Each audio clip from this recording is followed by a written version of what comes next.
You're live. There, the microphone's working. I'm working. Oh, sorry, Hey. blue. Are we on? Green, not blue. Close. You want to test it out? Testing, 1, 2, 3. I think Sharon actually has a song My problem is, that she wanted to sing. I'm not singing again. That's the one and only. I think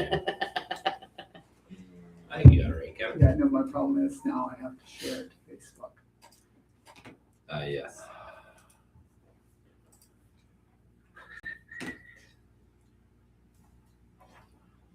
You know what? We'll have to share it to Facebook after the fact. It's like, if I leave it, it's gonna start it all over again. So Right. we're just gonna, It's if I can find 20 this. after 7 already. What's that? Yeah, that and it's 20 after 7. We got a big agenda. Yeah. Yeah. that's- I don't wanna sit here all night. Yeah, no, it's good. I do. Well, you can. I don't. I gotta go back to my leg. Play. I don't Jump want in the that. water. Okay. But That is the- Thomason's- Not going yet. All right, we're on. Let's Yeah, go. you just can't go to the Facebook link. That's the problem. You gotta go through YouTube. So Well, can just we announce it. carry on? Yeah, let's go. All right, well, sorry, everybody. For those of you who, I think 7 of you who had tuned into the previous council live stream, we will get that, we'll get this version posted to Facebook so everybody can see it from there. And of course, everybody can rewatch this in its glory later if you didn't catch it live right now.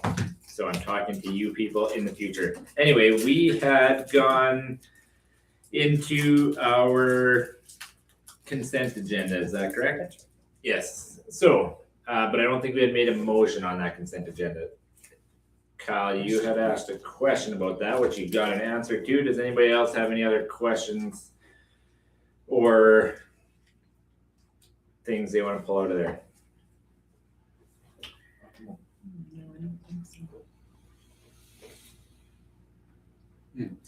If not, would somebody make a motion to approve the consent agenda? I will.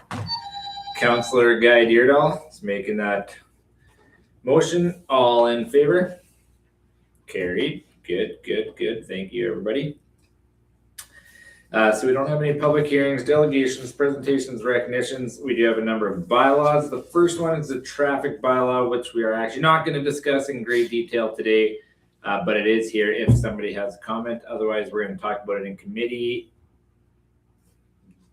committee before our September meeting, and then discuss it at the second September meeting in council.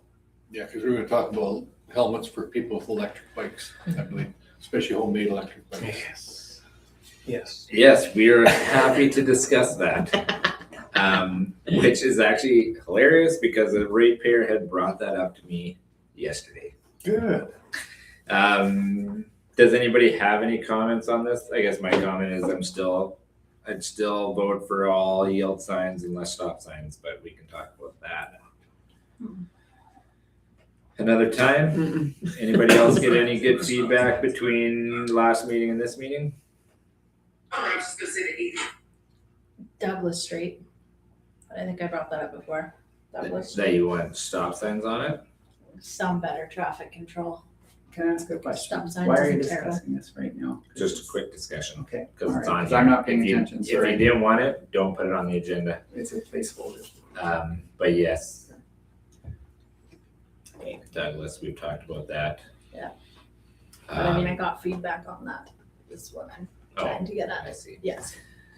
I have gotten a lot of feedback, actually, somewhat unintentional, that people would say, oh yeah, I'd really like it if you guys could do this. And I'd say, well, we're discussing the traffic bylaws, so send it in. So that's been good.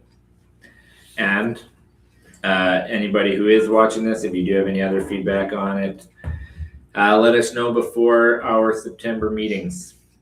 Okay, you ready, Kevin? Got that organized? Yeah, I think I've got the link on Facebook now. Just got it on Facebook. Yeah, I'm pretty sure. Because we are going to go to one where there could be feedback that I do want you to listen to. Yeah, no, for sure. Well, I wasn't not Well, no, I know. I know you're trying to get it on Facebook. We're putting you under a lot of stress here, Oh, it's my own stress. the pressure. It's okay. But let's go. I can give a short preface. So yeah, let's go to the landfill operations bylaw. For the most part, as you look through that, not a whole lot has changed, but we want to discuss this bylaw with 9I, which is the landfill expansion. They're not necessarily totally tied together, but they're kind of loosely tied together. There's an opportunity as we're nearing this landfill expansion of kind of determining how we want to proceed, if there's any major changes we think should be made, that kind of stuff.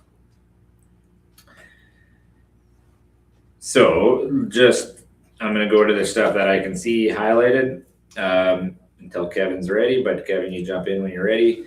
There's a number of just suggested fee changes so far about gate fees and per household waste, things like that. That's one of the things that does sometimes, just to kind of put on my opinion about the landfill, it does frustrate me that there's a deficit running the landfill, and I think that's something we should work toward. And so I guess to start out, I'm happy to see that we're reviewing some of these fees anyway. I'm hoping I have it all straight now, hopefully. So sorry about that. Not a problem. The great news about YouTube is that it is relatively easy to find them afterward. Yeah, so people would be able to find it just if they're doing the link on Facebook. I just didn't want to send them to the 19 minutes of not hearing anything. So Silence. I'm thinking I got it straight. Some people might think that's a better council meeting though. One thing 20 here, minutes of quiet. Yeah.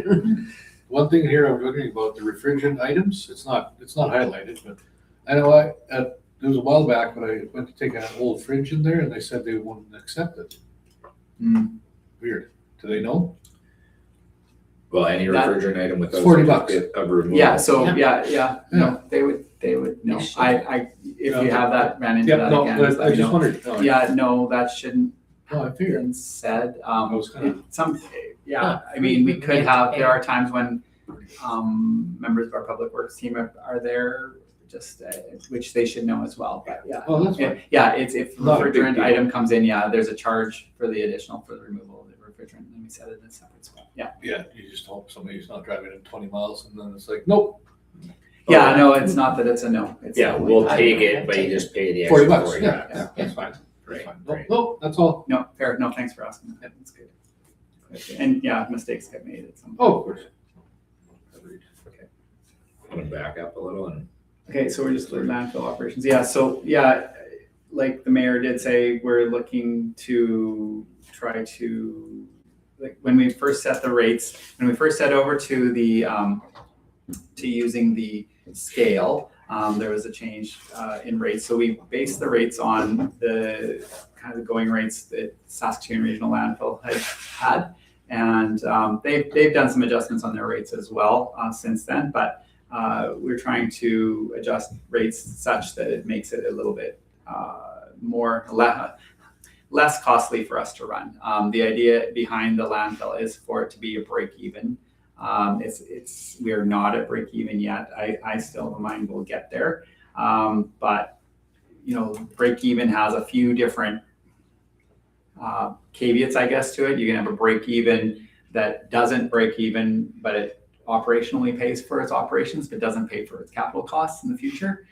We're not there yet either, but the goal is for us to get to a break even where we pay for our capital costs actually, so which is amortization. So let me take a step back. In our operations cost, amortization is there. So paying for the capital purchases previously, that's in there, and that's our first goal, is to get to that break-even number. But then our next goal is to get to a break-even number where we actually can not only set aside the amortization for future purchases, but actually set aside additional money, because obviously, for the cell expansion, it's going to cost more money every time we have to do it.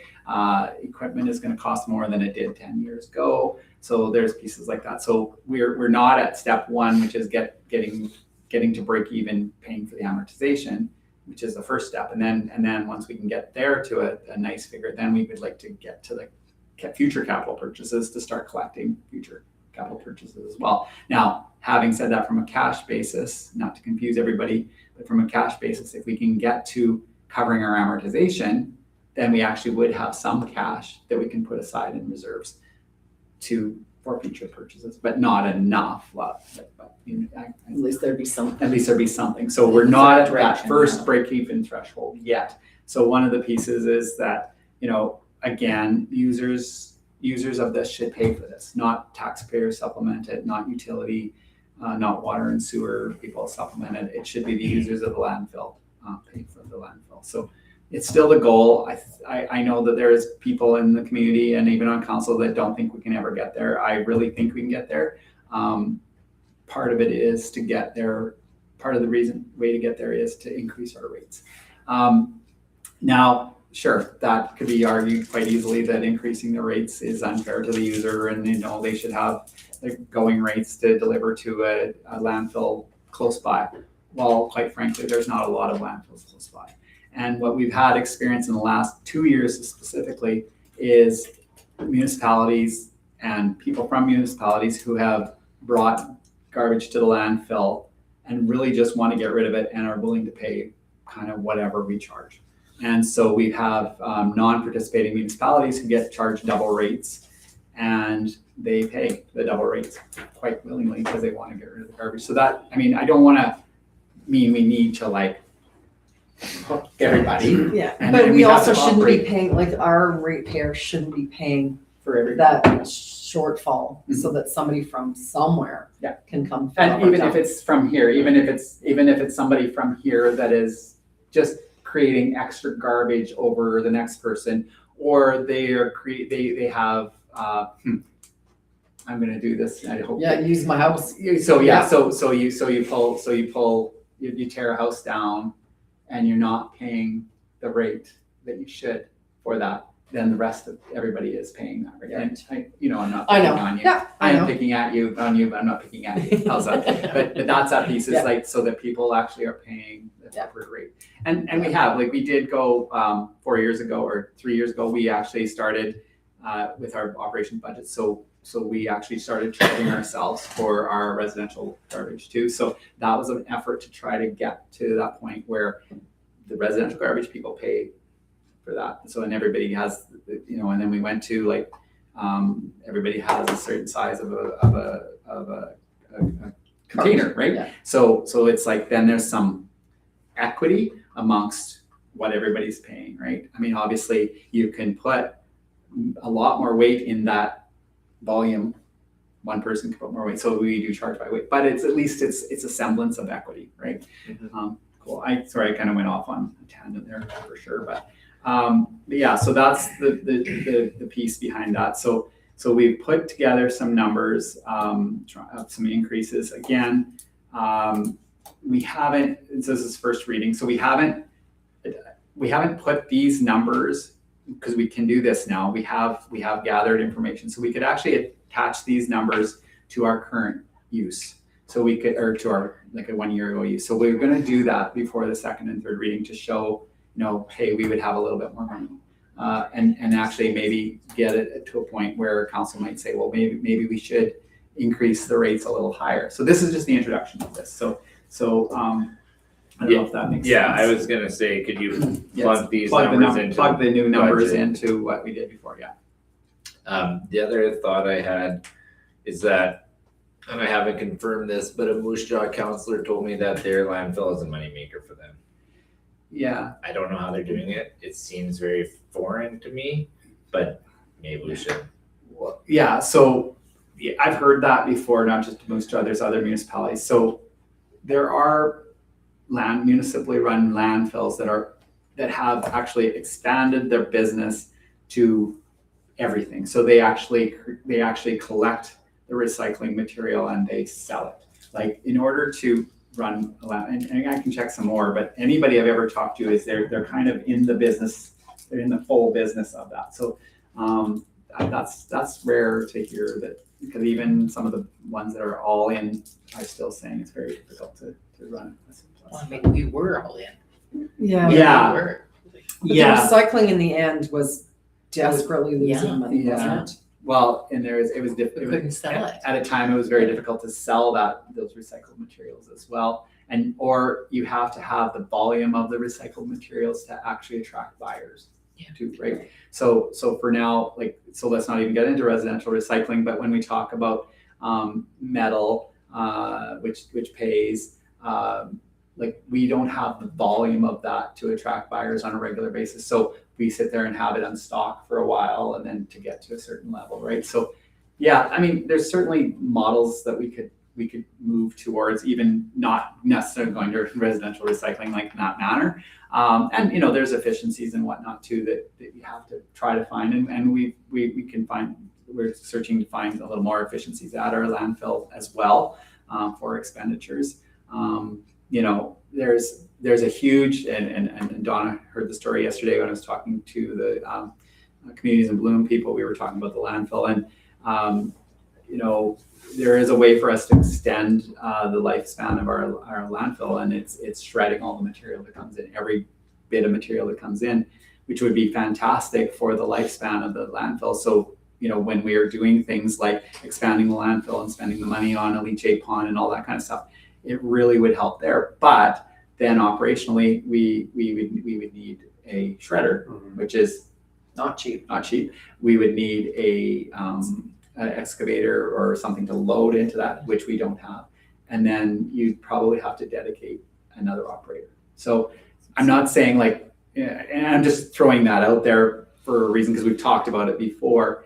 But there's a lot of operational. Now, I'm sure the savings would be there in the end, but it would still affect our operation. So it would cause us to have, we'd have to have that long term going, okay, this is going to pay off over the next 90 years, but it's going to cost us more operationally every year.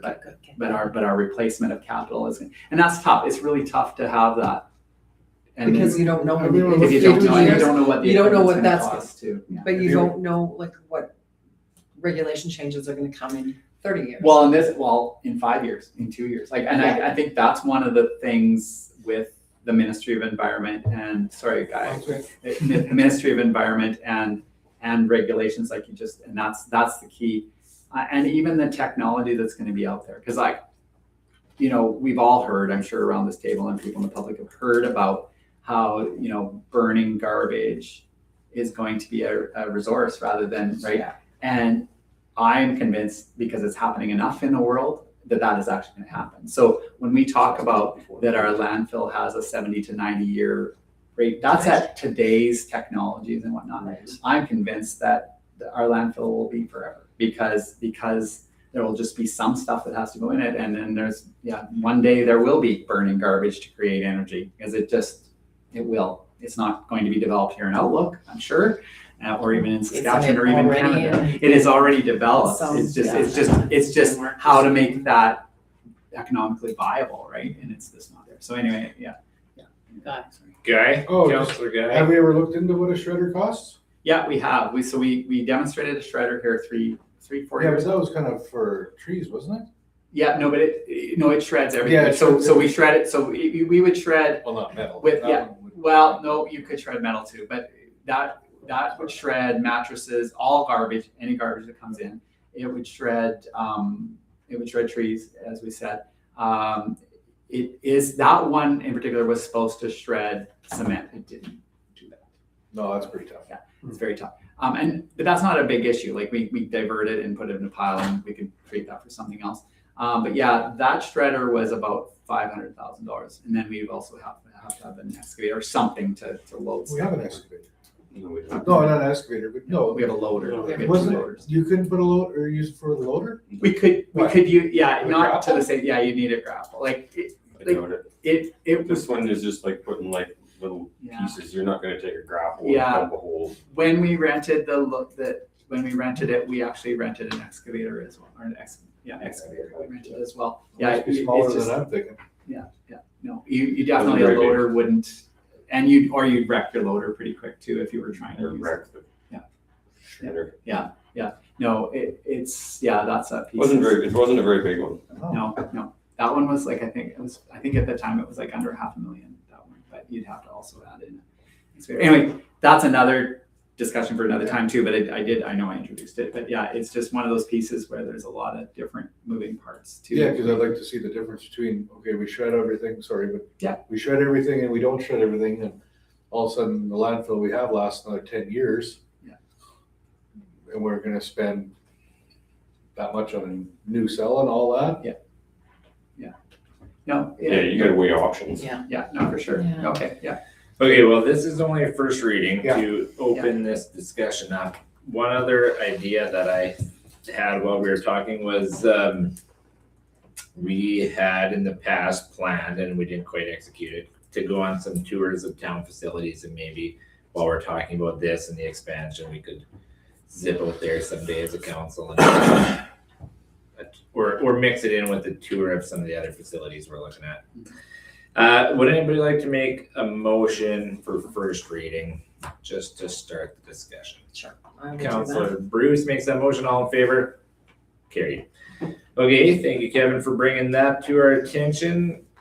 That was, and we will talk a little bit more about the landfill and 9I. This next one too, with water sewer, we're also gonna talk a little bit later on about utility rates too. So let's talk first reading of the water sewer bylaw. Right, so just in a nutshell, the only thing we were looking at in this, the only thing, and make it sound very minor, but the only thing we're looking at is adjusting the rates. So the last time the rates were adjusted was in 2022. Sorry, I'm just gonna put that for a second. Sorry, 2023. Yeah, I knew you were wrong. So last time the rates were adjusted in 2023.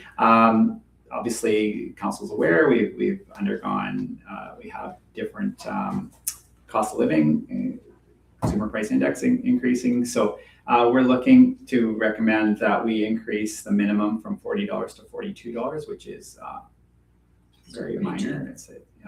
And then increasing the cost of the cubic meters from $1.75 to $1.80. And that would be effective October 1st, 2026. And then a new increase on February 1st, 2028, and changing the minimum to $44 and the cubic meter price at $1.90 per cubic meter. Now that is one option for first reading. We have plugged in some numbers, and we'll have a conversation a little bit later, which might affect second and third reading. And then we also have the change on the sewer infrastructure fees too, of an increase for October 1st from $5 to $7. And utility connections outside the municipal boundary would be subject to a $9 infrastructure per connection. And then the monthly sewer infrastructure would be $10 per connection, which is currently $5 on February 1st, 2028. So the reason we picked February 1st, 2028 is that is the expected time when there will no longer be a recycling charge passed along to any utility customers. And that currently is $8 per month. And that is so. If that goes through. Well, yeah, if that goes through, we can have a conversation. And if it doesn't, I guess then that's something we can definitely address. You can always change. But it is, the rates could be changed before 2028. If council isn't comfortable doing that before we actually, government has confirmed that's going to happen, but we'll have a conversation a little bit later this meeting about whether That's we true. think it'll happen or not. But yeah, so that was one of the reasons why the February 1st, 2028. But again, if council becomes aware that that doesn't happen, it can be a bylaw presentation, and we can look at changing the rates again. My goal usually is that utility rates only get changed once per council term. So this is the time. So that's why I wouldn't really like to change it again. But if we have to, if the environment that we operate in changes, then that changes, right? And it's good. So. So we're just looking for first reading. Again, later in this meeting, we're going to have some conversation about utility and what's it called? Anyway, we'll have a conversation about the capital plan for utility.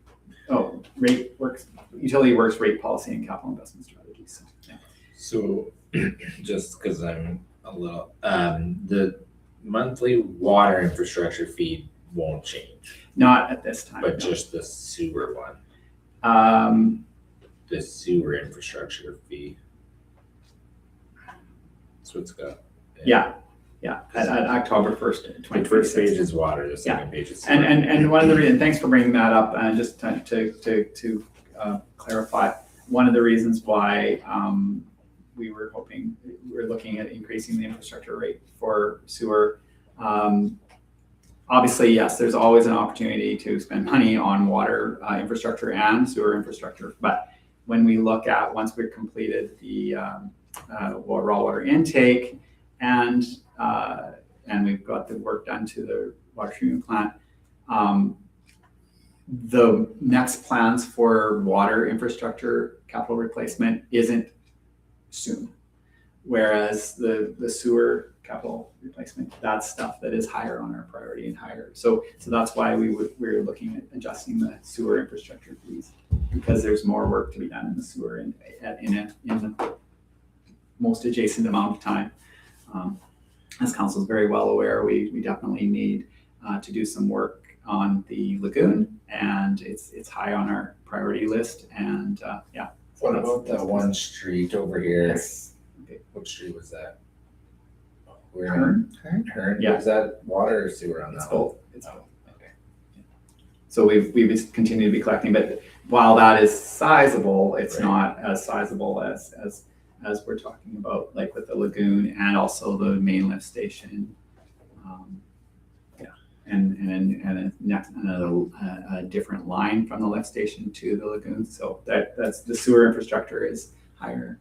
You guys have made it higher priority for the nearer future. Okay, well, this, again, we are gonna talk about this a little bit more farther down the agenda. Would somebody like to make a motion to kick off the discussion about the water sewer rates? Do that. Counselor Smith makes that motion. All in favor? Carried. Okay, we're moving on to 8I, Sask Recycles cancellation of recycling contract. Right, so I realize I put this on here with no briefing note or anything, and so part of it was to get your attention, but not to alarm you that we're no longer having a residential recycling agreement. And I thought, well, if anybody thought that, they would definitely ask in the WhatsApp. So nobody asked, so hopefully nobody freaked out about it. So what had happened is we have an existing agreement with MMSW, which was Multi-Material Stewardship Western, who have now changed their name to Sask Recycles. We have that existing agreement. What we were trying to do, and council had agreed to it, and I had signed an agreement previously, is we were trying to change to the new household recycling Sask Recycles curbside program, which would get us on as an early adopter to the program that is going to come in on February 1st of 2028.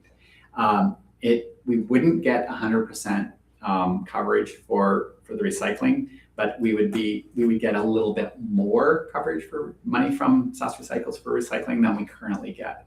I don't want to bore you with too much information, but the current program that we're in, they call it the 75% model, and I can't even say that without putting the air quotes around it, because initially it was, the thought was that MMSW, and they get their money from the stewards of recycling. So it's those people that create recyclable material and put it and sell it with their stuff, like the Barbie toys and all that kind of stuff. Those are the stewards.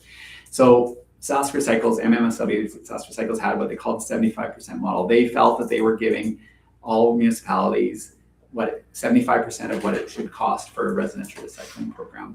I have advocated my whole time with this, from the town of Kit River and the town of Outlook, that it's more like the 37% model, but it is what it is. So we're still operating under that. So we will continue to operate under that until February 1st, 2028. The reason why we've had to cancel the new model, which was I would say it was still about a 52% model, still not 75%, but was better, more lucrative for us. The reason we can't participate under that is we had signed the agreement. We were all set up to do this. We've actually prepared different members of our customers for this. But our recycling contract hauler is Loris.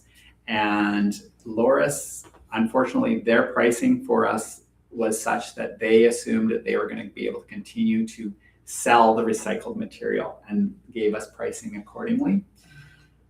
I assumed that that was going to continue to happen too. We all assumed that was going to happen. And when Sask Recycles put out a call for proposals from recyclers to bid on taking the recycling material, Loris didn't bid on it. And so they didn't bid on it, and they didn't bid on it because they had concerns. And so the company in Saskatoon that bid on it received it, and then they actually then claimed that they weren't actually set up to be able to receive our recycling. So it was a bit of a mess. Sask Recycles just came to us and just said, like, honestly, I think the town of Outlook should just back out for now because we can't accommodate you. Loris also said, would you please back out because we can't economically accommodate you as well. At the end of the day, we are still receiving a 75% model, and we'll continue to do so. There are other options, but the important piece was that we actually needed just to opt out of this agreement because it was not going to be economically viable for us. It wasn't going to be economically viable for Loris to do it. It was going to be not a good situation at all. So what about like the business recycling? So business recycling never has been a part of any of this. Right. Yeah. But Okay.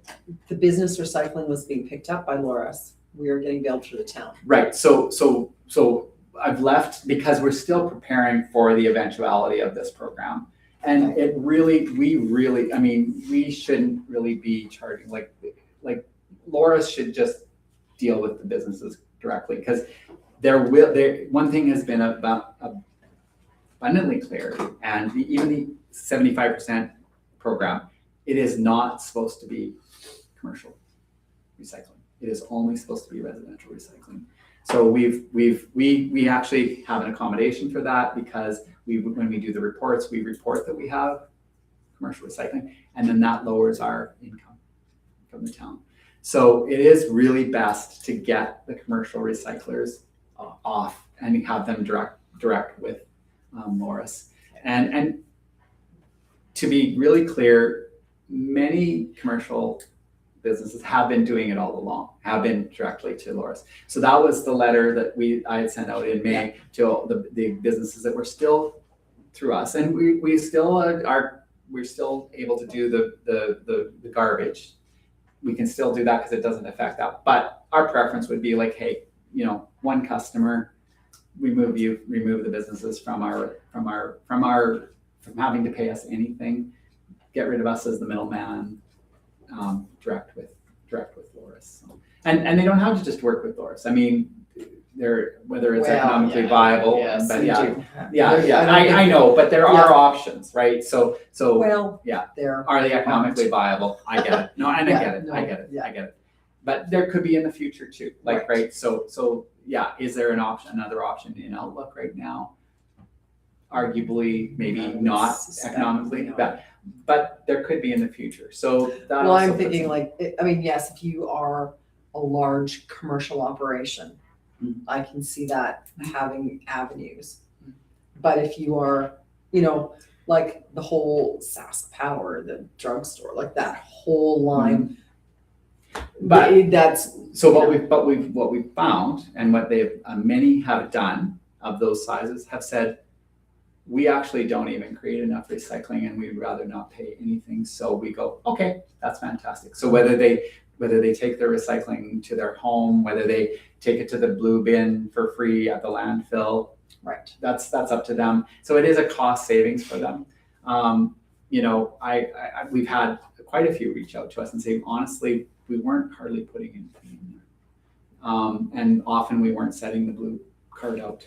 So they were paying for that service. So That's not us. yeah, and fair, and totally fair, and that's each could go accordingly. And you know, we've actually had 3 different businesses kind of that said the same thing, but they said maybe we could go together and share a blue cart together, and we're like, have at it. Yeah, Like, just go do what you're gonna do. yeah, go do what you're gonna do, and then that way we don't have to charge those 3 businesses the $8 a month or whatever, and Yeah. they, you know, I'll use you again. Not Yeah, go use ahead. as an example, but if any enterprises wanted to coordinate that on their block, and then you go, yeah, put it under, and then you bill. Yeah, we all looked at it, but it was. Yeah, I know. And I know, wasn't, yeah, it was, I get that. Yeah. But I'm just like. but I think our block, like the recycling on our block is substantial. Yeah, and to each their own. I mean, Yeah.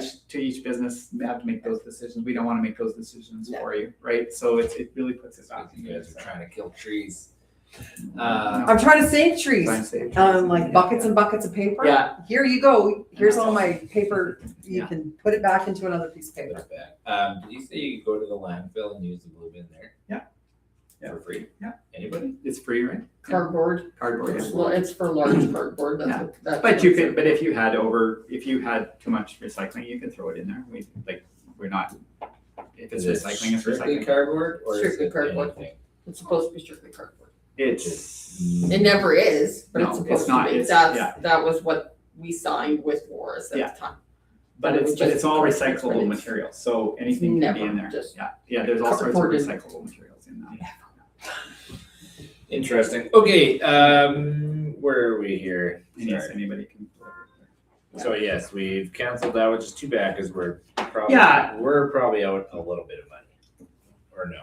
Well, Would they we're, have paid us more well, than- no, they would have, yes, there would have been a better payment to us, but economically, we would not have, Loris would have backed out of that agreement and said, Just no, you charge us gotta, more. they would have charged us significantly more than what we would actually have received. Yeah. Okay, so that was just More for information. information. So I hope all of you are more educated than before that conversation. And if you have more questions, I'm too familiar with this whole process. And I'm really, and nobody is more disappointed in this than me. And actually, on a provincial level, I had a conversation at a meeting a week ago and I was explaining to everybody what we're doing and they're like, holy crap. And I'm like, yeah, holy crap. And they're like, cause I was like advocating so big for this program. Yeah. Wow. It's very disappointing. The program is still happening in the province. We would have been, one thing I didn't touch on is we would have maybe been able to participate if other municipalities just adjacent to us were also participating. It would have also had an effect, but there's nobody adjacent to us. And when I say adjacent, like But are big they, spread of adjacent that are participating. but we're still in the 2028. Yeah, I guess, and that was one of the pieces I guess I did touch on.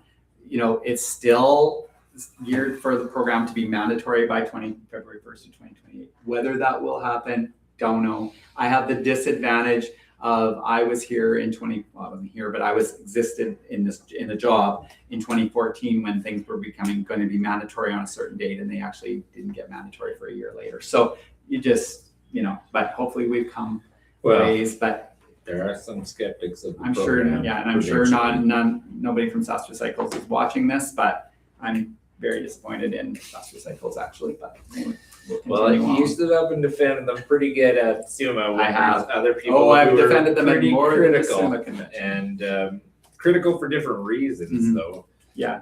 And now it's like, oh, it didn't work as good as we were hoping. Yeah, I know. Yeah, But there's still time. We're Yeah. still a little ways away from Yeah. February 1st, for 2028. sure. Absolutely. Okay, let's keep going.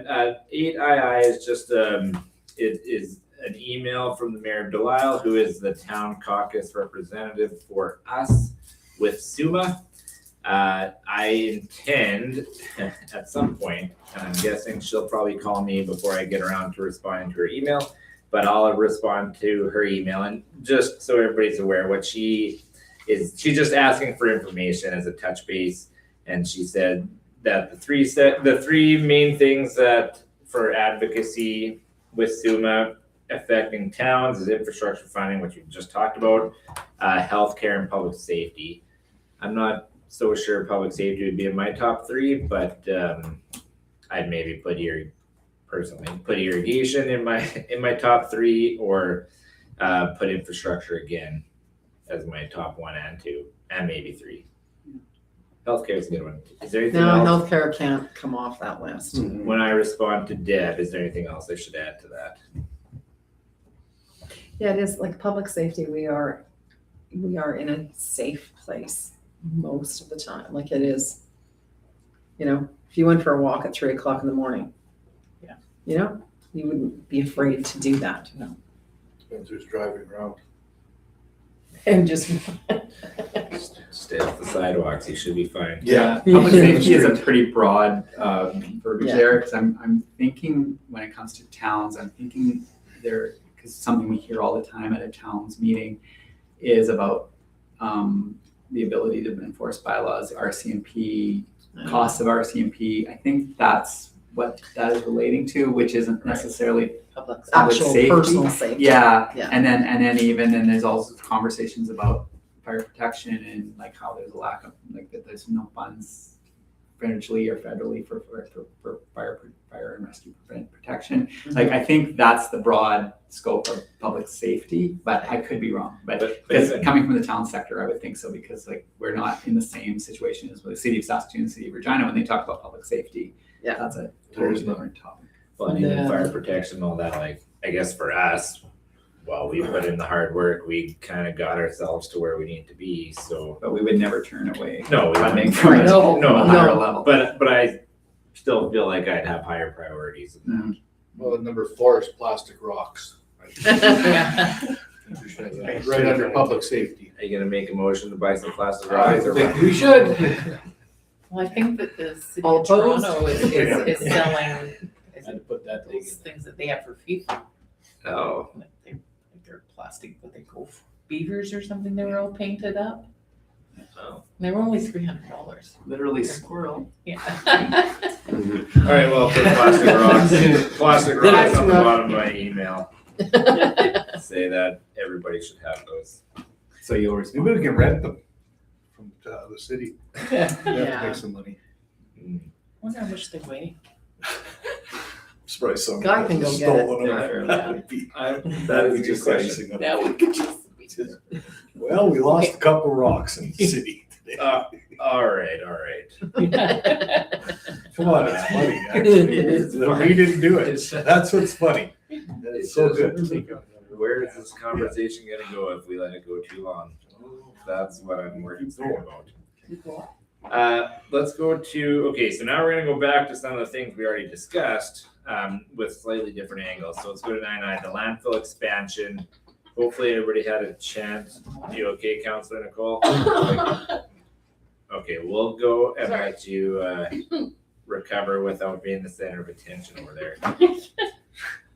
So we've done some analysis to see what it would cost to expand our landfill as the landfill is slowly filling up. So, How yeah, full are we? Sorry, how full are we? well, Like, how do we know it's filled up? Like, what's the? so the engineers are working on that. Like, No, I'm yeah. just curious. So how full, I'm not gonna assign a percentage to it, but if we don't do an expansion in 2027, we won't have room. That's soon. Oh, yeah, and I'm quite, Crystal's holding her head, because actually we should have started the expansion in 2026.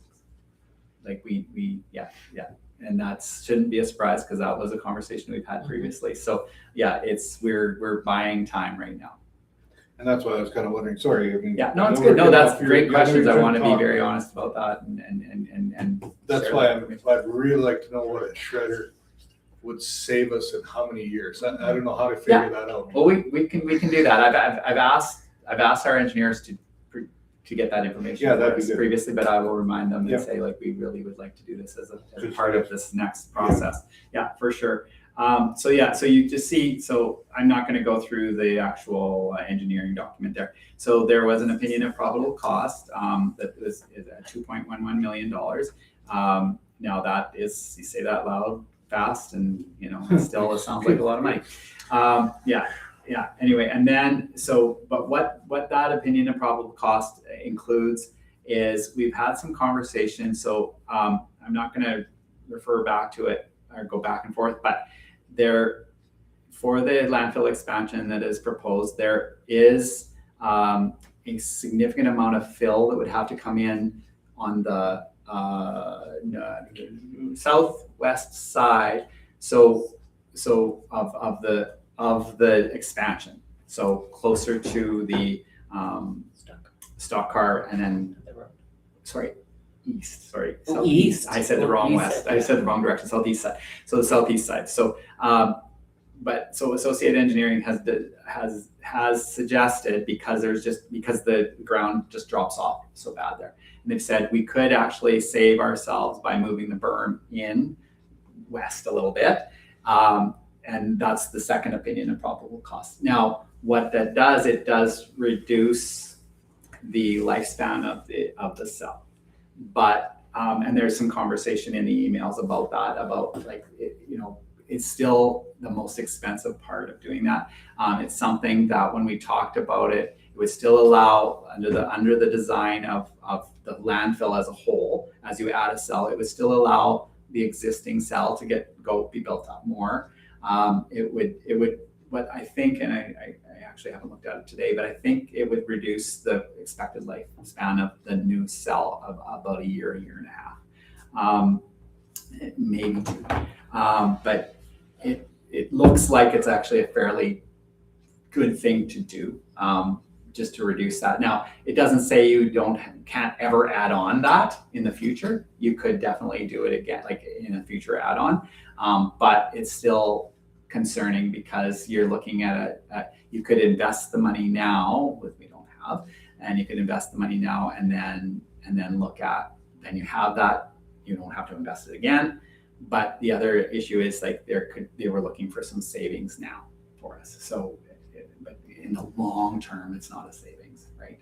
So in comparison, when you drive by the cells from Saskatoon, Mhm. I mean, they're so much higher. Is that because they use more acreage? Yeah. So It's the footprint. thanks. Yeah. Well, no, but yes and no. So back to the design of the landfill. So the landfill design in the future, like the complete landfill, that's the pieces. Like as you expand your footprint, which is what you're saying, then you can go higher because you build if it was a dirt, it's going to roll off. So as you expand the footprint and add a cell or we're actually not adding a cell, we're always expanding the cell.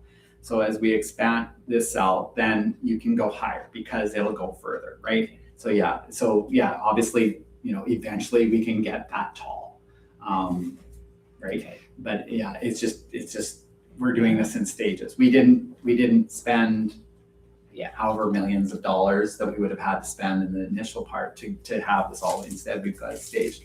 Another concern or another thing, which isn't a concern today, is that the leachate collection system. So our leachate collection system, we're basically operating with a very Mickey Mouse, a very, very limited leachate collection system. So the Ministry of Environment has allowed us to continue to do this because they're saying one of the things we have going for us is that we don't get a lot of rain, right? So the leachate there's not as much leachate, but also, because so much of it actually evaporates, so much of the water that evaporates. So our leachate system right now is limited to simply collection system underground. The intention eventually is for there to be a leachate collection pond. We haven't had to build that leachate collection pond. The Ministry of Environment knows what we're doing and how we're operating without a leachate collection pond, and they're fine, and they've allowed us a permit to operate currently under this. We have all indication that this addition, they will also approve and not require us to have a leachate collection pond. At some point, though, in the landfill expansion pieces, a leachate collection pond will be a necessity, which would be an additional cost to a future expansion of the cells. So running a landfill, expanding a landfill, very costly. Obviously, And what are we getting from, I'm struggling with we want to open this up regionally, except for every bit of garbage we bring in, we're losing money. And then the more we bring in from outside, the faster this gets filled. Yeah. And then, so whatever the outside organizations are that are bringing their waste here, they're not participating in this $2 million that the town of Elk's got to And that's pay. why we need Like, to get. every part of yeah, this is just Yeah. gross. Yeah, it is. And that's why we need to get our pricing so that Yeah. that they are participating or don't. Oh, yeah. But I guess that's the piece too, is like, I get it, and you encapsulate. I Garbage don't want- management is just, Well, and I don't know if I've said it at this table before, but I've said it so many times, is that people focus on so many other parts and facets of municipality that is important and is controversial and is whatever, but not just garbage. Waste management is above, like without a doubt, the biggest thing we do. Doesn't matter, like, you talk about lagoon, you talk about recycling, you talk about hauling of waste, it is the biggest single item that we do.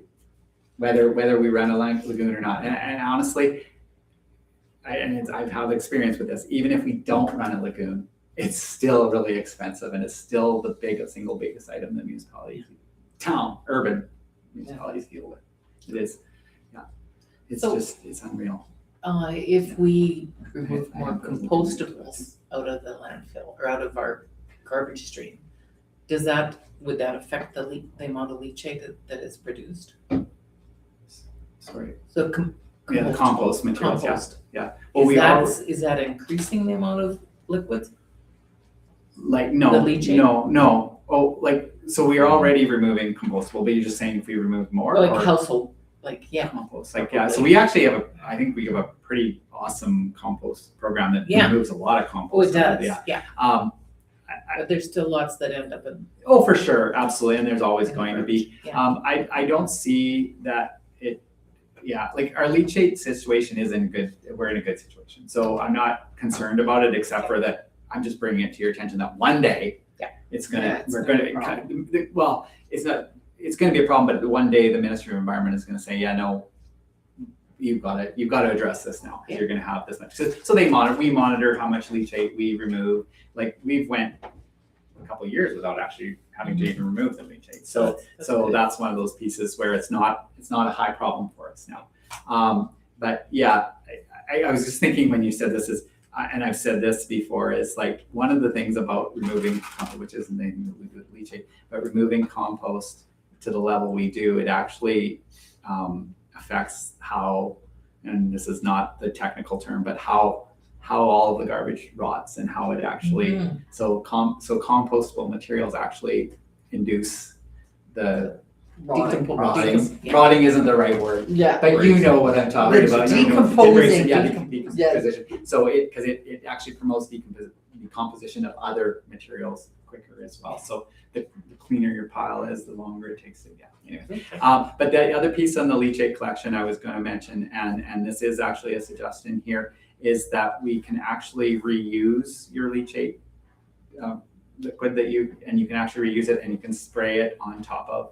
And so you can actually, every time it goes through it evaporates some more and evaporates some more. And we are I trying think it to, smells good. Well, we are trying to So- implement that as much as possible. the water, like reusing the leachate onto the landfill actually makes the compaction better. Better, easier. So then you lose less airspace Mhm. in between each level as you're compacting, so your landfill lasts longer. Yeah. So it actually really kind of helps that whole Yeah. cycle of breaking down and, making our landfill Extends the time, the life. the life of the landfill. And it as just well. makes So it we're looking at break down faster and in the right way. But it can't go into the ground not because of the compostable stuff, but because of all the other garbage we put in there. All the stuff that we can't compost is the reason that we have to have a leachate collection system. It's because that's the stuff that's bad for the environment, not the stuff that you grow or we would throw away not or the vegetation. would, Yeah. the biodegrade by itself. Yeah. So Byproducts it's, that come off of, Yeah. come out of like. yeah, so it's you reusing the water, like the leachate water, being able to do that is actually good for us. We want to be able to do that. It really helps with like the compaction, especially when it's really dry, because when it's really dry, garbage does not compact that great. And the better the compaction, the longer the landfill. lasts. So, we have a plan to, try to get some pumps so that we can start pumping the leachate that we currently have and using it on the landfill. Unfortunately, we haven't got there yet because we don't have the right pump. But we'll get there eventually. Yeah, and with the expansion. Yeah, If there's any extra, you can spray it on the stock car club, keep the dust. No. We wouldn't want to do that. No. Bloody hell. Yeah. Can we tell how many tons, is there a way to tell how many tons per hour or tons per day or anything like that? Is there any? Yeah? We have all of that in reporting. Yeah. Like that we collect. Yeah, absolutely. Everything's weighed. Yeah, we have all that. We weigh everything. We have all that data. I'd like to see that.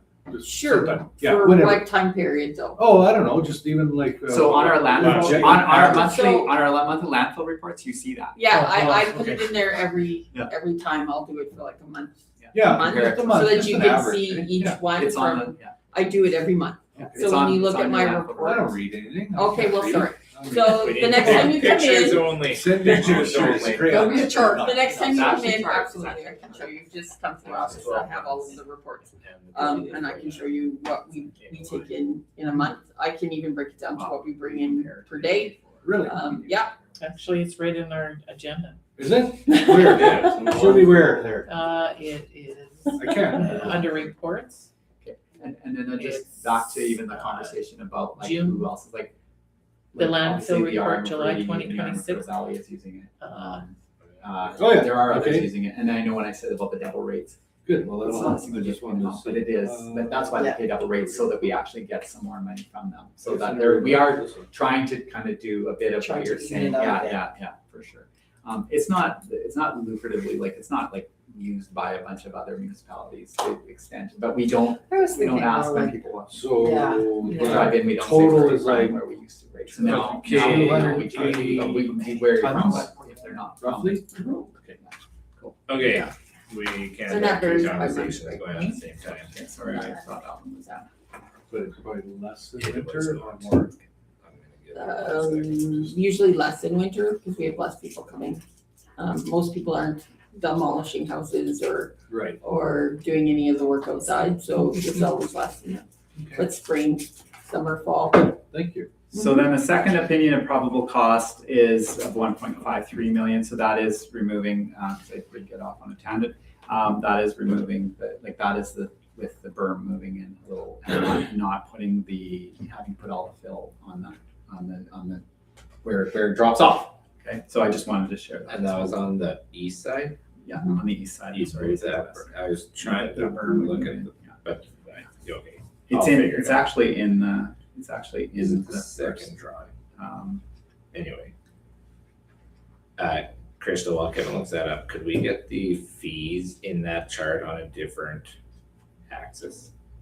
Okay, Because then I can see what, it dwarfs the smaller one, so then I can't actually see what that is. When this is like 90 and that's actually 1,000. You know what I'm saying? But I do like the charts. Like I said, pictures are great.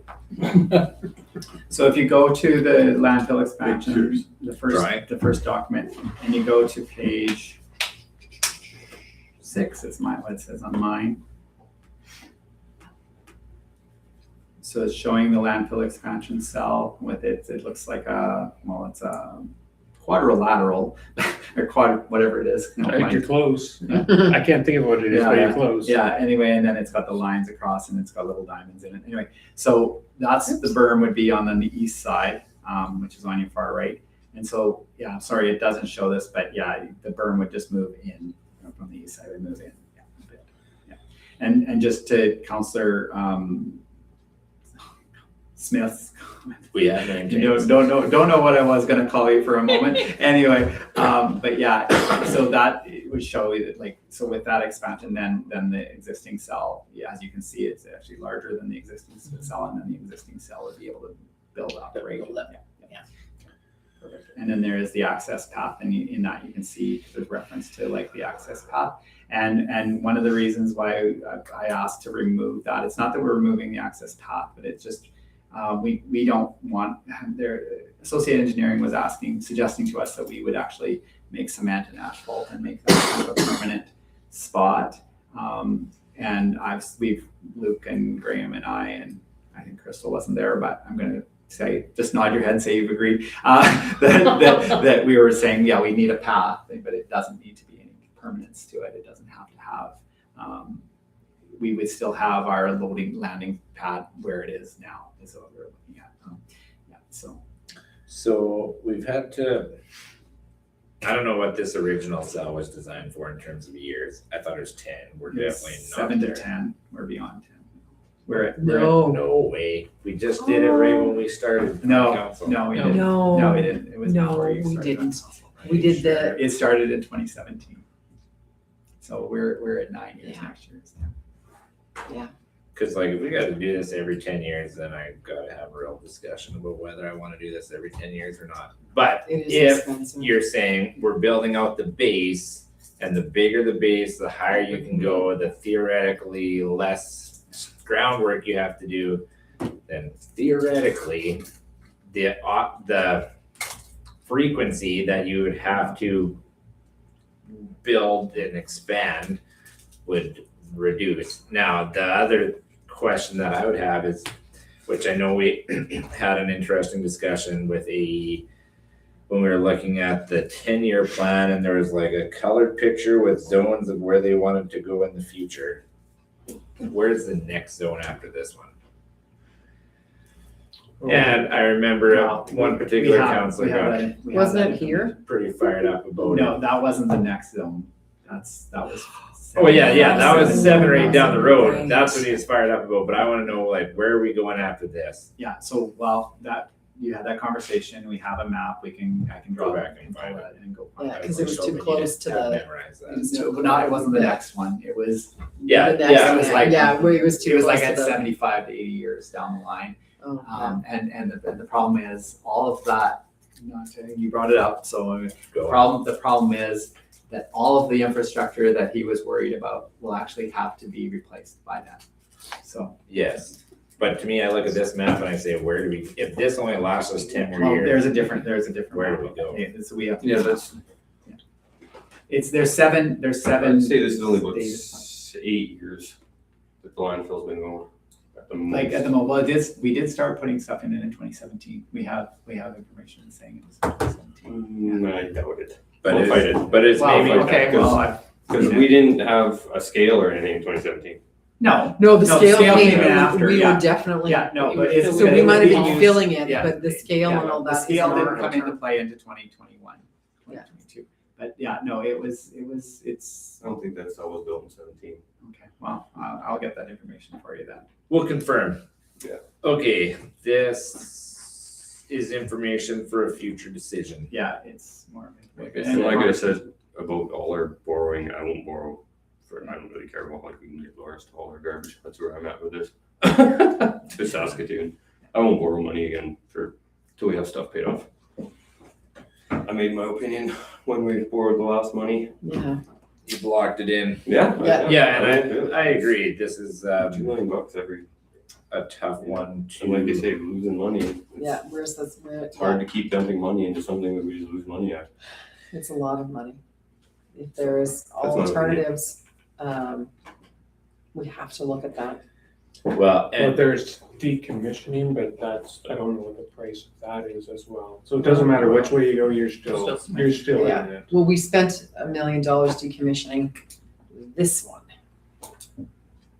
2 years ago. It wasn't an engineered cell, $1.2 million. yeah, I'm with you on the borrowing. There needs to be some budget talks, I guess. I'm going for shredder. so we got a few different opinions here. Big shredder. On how to proceed with this. This is just the first discussion on it. But Kevin, it is sounding to me like we'll maybe need to potentially, at least to make a decision, there's some counselors will want alternatives. Yeah, I was fully aware Analyze, I was which fully aware of is- that and yeah, this was just, I wanted to be fully transparent. I have that information. I'm providing it to you, so you have it. Knowing full well that that wasn't gonna it was probably going to further alienate the people who are going one way, and I don't mean that in a bad way, I really don't, but that's the harsh reality. Is like, we got to present all the information to you so you have that, right? So Yeah. that's what I wanted to do. Okay, well, that sounds good. I think a tour, a refresh of some of those old reports and a quick tour out here, somebody would be helpful. And if there's people listening, I do know there are some of our municipal stakeholders who probably have an opinion of what we do with our landfill. So understanding where our stakeholders are at would also be helpful if those you guys are, and it's something we can bring up with them too. Okay, let's go to the second one, utility works rate policy, capital investment strategy. So we try to do this once every year or once every 2 years. Once every term, sorry. But yeah, so I prepared this information. So effective July 1st, 2023, Council of the Town of Outlook passed bylaw 03. I'm not gonna read the whole thing, sorry. So we've got the rates there that were in that bylaw. And then I just kind of fast forward down to after the monthly sewer infrastructure fee. This was the current rates.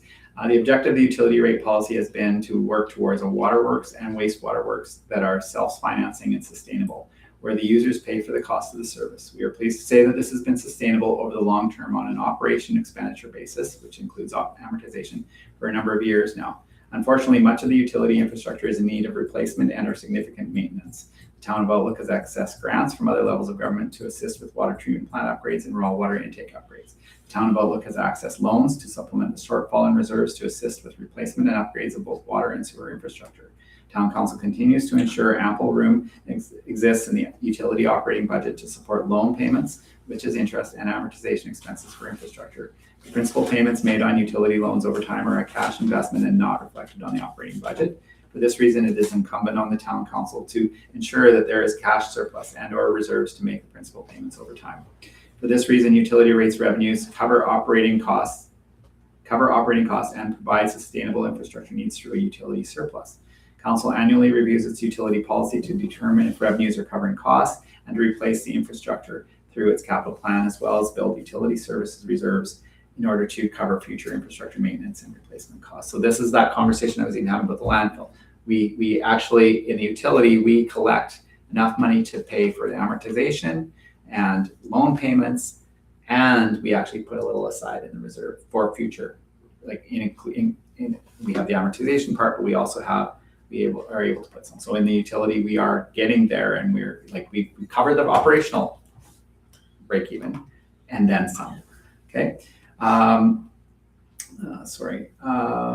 Town Council must review and approve an updated utility capital investment strategy each year. Upon preparation of the strategy, administration should use the long-term planning tools such as the 10-year capital plan, as well as the strategic plan to forecast planned expenditures to identify the need for updates to the utility rate bylaw. It will serve to keep utilities sustainable, affordable, and competitive with other regional utilities close to the same operating model and serving a similar customer base. Once the forecast is complete, administration should assess whether an update to the existing bylaw is warranted and make presentation to council thereof. Under bylaw, council must review the rate bylaw at least once per council's 4-year term, ensuring that rates are updated to reflect inflation and budgetary pressures. So here's our utility capital investment strategy. The objective of the utility capital investment strategy is to address anticipated utility infrastructure maintenance and future infrastructure replacements in a timely fashion as to ensure the municipal waterworks provides safe drinking water to residents and businesses. The strategy uses the 2015 waterworks system assessment required by Saskatchewan Environment for infrastructure planning. In order to facilitate the strategy as a part of council passed bylaw number 0323 as a follow-up to bylaw setting up reserves. The reserve fund was initially created for capital replacement of utilities, waterworks, and sanitary sewer. This reserve fund is funded by a monthly $5 surcharge on every town water connection and $42 monthly per rural water connection. In addition, bylaw 03 also provides $5 per sewer connection charge for infrastructure and town accounts and $7 per connection on rural accounts. So we then have the utility financial overview. I'm not going to go into that, but it's showing that that there is a surplus every year. So we have an analysis of it on page 5, which is total utility revenues without grants, which is $1.35 million. Our expenditures are this was last year, it was 1.09. So we like to do this ratio. It's actually best practices. So we compare our waterworks revenues to expenditures plus debt payments and express the ratio. Our ratio for last year was 1.019. We want to be over 1, but yeah. So for 2025, basically what's saying our utility revenues covered 102% of the waterworks expenditures. It's waterworks and utility, I should update that, and debt payments. So there's an explanation of what that is. I'm not going to go into that. And so the reserves, we had about just shy of $900,000 at December 31st. So the forecast. So the town of Outlook is borrowing $3.5 million by debenture in 2026 to complete the raw water intake, the Saskatchewan Road development, and the stormwater retention pond to serve the east part of Outlook. 25% of this long-term debt will be attributed to the utility. The semi-annual debt payment will be $136,000 and annually $272,000. The utility share of this debenture annually is $68,000. Upon review, rates set should take inflation into account. Inflation since passing the previous bylaw in 2023 has seen a cumulative inflation of 8.6%. That's 3.9 in 2023, 2.4 in 2024, and 2.1 in 2025. Utilities costs are affected by inflation, and the utilities revenues should, in my mind, should reflect inflation as well. Consideration is in February 2028, residential utilities payers will see a reduction of $8 per month in their total monthly utility invoice as the recycling steward program is supposed to take on the full cost of residential recycling at the time, costing the town and the utility payer $0 at that time. Previous move to charge sewer as a percentage of water usage, while unpopular at the time in 2023, it has actually served us quite well, as now there is a correlation between water usage and sewer usage. While the infrastructure charges expanded on in 2023 are not proving to be sufficient for the long-term sustainability of the utility without supplemental borrowing and grants, and provide very little gain in reserves as the capital investment each year in utilities is larger than the infrastructure fees collected, it actually has served for us to identify funds to invest in capital projects for the utility. Revenues will increase organically without rate increases as more customers are taken on by the utility, but these are not expected to be sufficient for long-term viability of the utility. The target ratio of revenues to expense and debt payments has been between 1.05 to 1.3. When we set the rates in 2023, we were actually at a ratio of 1.2. Right now we're at 1.02, so it's a significant difference. We did some comparisons. So the town of Outlook utility rates are comparable to regional other towns in the region. So we did compare to Biggar, Delisle, Kindersley, Maple Creek, Unity, and Unity, sorry. As you can see, the town of Outlook is lower, and in some cases significantly lower than all of those ones that we compared to. I know Kindersley is larger, but you'd think that they'd actually have a Be lower- cheaper. I know Be they're, cheaper. No, they they're have a quite river right expensive. beside them, that's the difference. Henderson, anyhow, that's one difference. True. There's some truth to that. I guess Pumping I always. failed to talk about there being a river.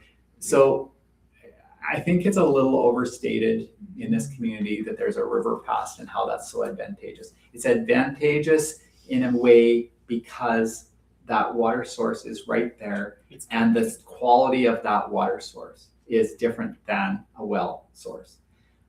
But there's still a water treatment plant, there's Of course, still some operations, and there's still a lot of costs to get that water But here. we're not And pumping it's- it 40 miles, and or pumping it. yeah, a lot of 10,000 municipalities aren't tell. pumping 40 miles. The pumping cost has a huge expense, but I do get it. I'm not saying pooping on it, but I'm just saying it's a little overstated how valuable that is it's very valuable. Quality I of was gonna water. say, I don't think you can overstate that. Yeah. Yeah. Yeah. Well, I think it is overstated here because the cost of getting that water, raw water, out of the river to the tap is still very similar.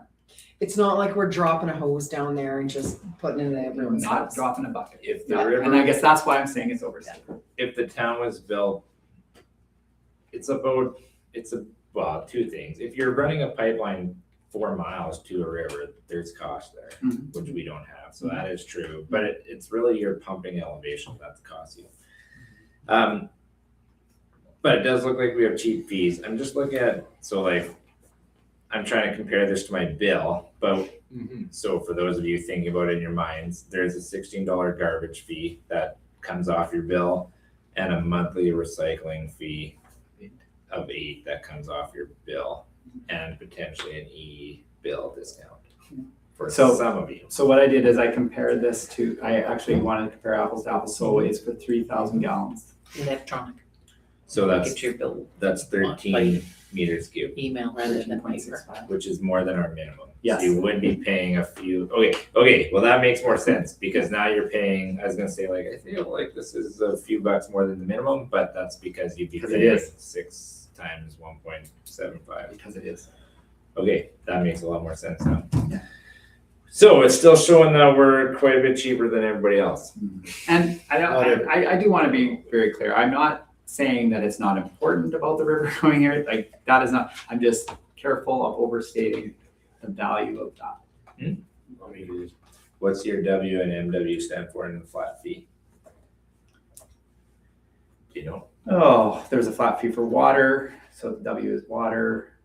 M is, Sewer? no.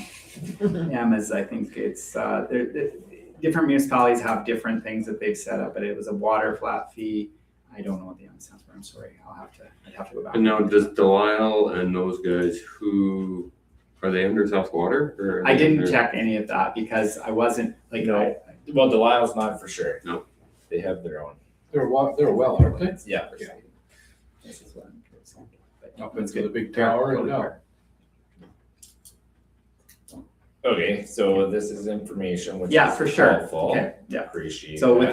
with the increase in debt payments and taking into consideration the increase in cost with inflation at 2.3%, an increase in rates to, as initially recommended, $42 minimum, $2 increase, and then $1.80 per cubic meter, which is an increase of 5 cents. And sewer infrastructure of $7, which is a $2 increase, covers inflationary pressures but not debt payments. Under this scenario, we would calculate anticipated revenues at 1.45 million, expenses at 1.15, and a debt payment of 302,000. The ratio would still be 1.02. In order to get to a 1.2 ratio for 2027, we need to have revenues of $1.7 million, which is a 26% increase in revenues. Sorry, these are just numbers. To achieve a 1.1 ratio for 2027, we would need to have revenues of 1.56 million, or 16% increase in revenues. To increase a 1.05 ratio, 1.4. Yeah. So I just wanted to be really clear that, when we're talking about increases and the increases that are in our first reading of the bylaw, and it depends if you care about the ratio, honestly. But it also realize that ratio is that today, and like I said, the ratio was 1.2 in 2023 when we set it.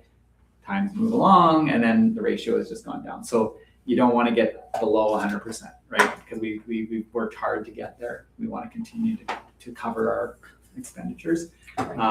So yeah, definitely council needs to set rates balancing public's increasing cost of living, because of course we don't operate in a bubble. There's an increased cost of living happening, groceries, everything. We're seeing that. We were just talking about that today with Communities in Bloom and the increased usage of the food bank here. Look. With the desire to set aside reserves, replacement existing infrastructure. So yeah, I kind of chickened out and didn't really make a recommendation in paper, but I would say you've got to look at least to get to the 1.05 ratio. So you need to increase revenues 10%. I would say to serve yourself well, it's, either 10 to 16% of increases. So, yeah. Anyway, that's that. So a few things to check. What's that? Fees. But like inflation's a thing. Well, and if it's not fees, then it's taxes, right? And I Or we think just stop borrowing so much money. Yeah, but you gotta pay for it somehow. Like, as far as I know, everybody likes to have running water.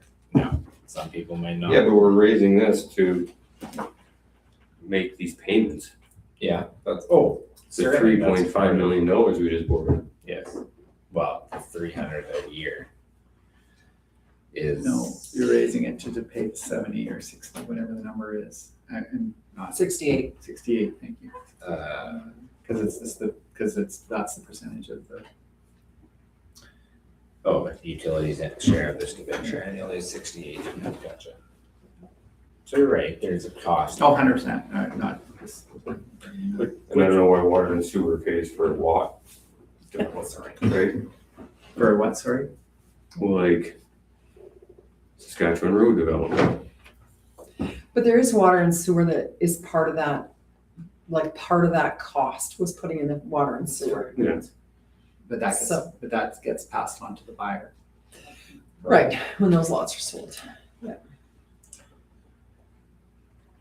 Yeah, oh, I see what you're saying, but yeah, the water and sewer portion of that cost could actually just go to that. We wouldn't actually have to even put it to the utility, I guess, but I mean, we are putting the main in under the road, but that is to be development to pay for development. So it doesn't necessarily have to go into here.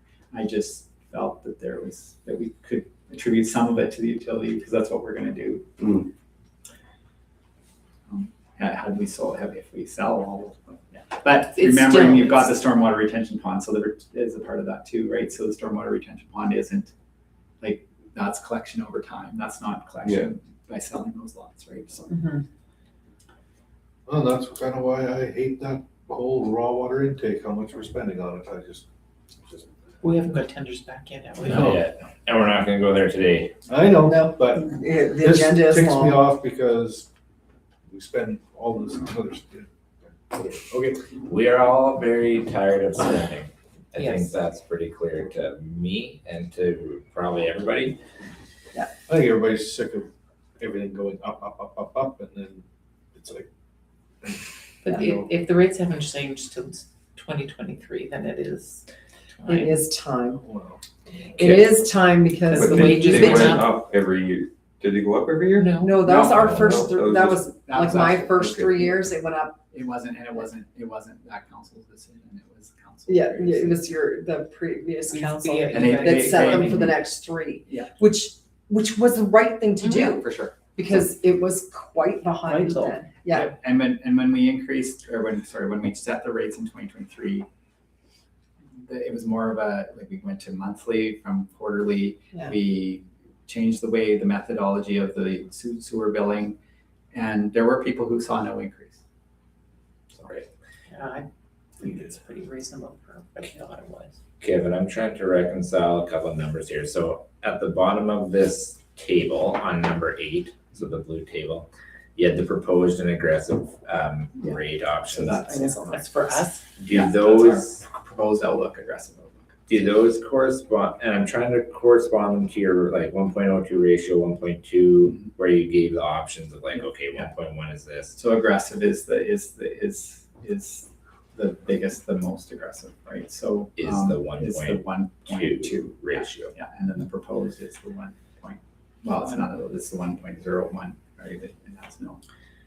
Like, there's a part of me that says, looking at kind of the capital infrastructure plan, the rate of deterioration on the pipes and that kind of stuff, we should be looking at our own numbers and not worrying about other people.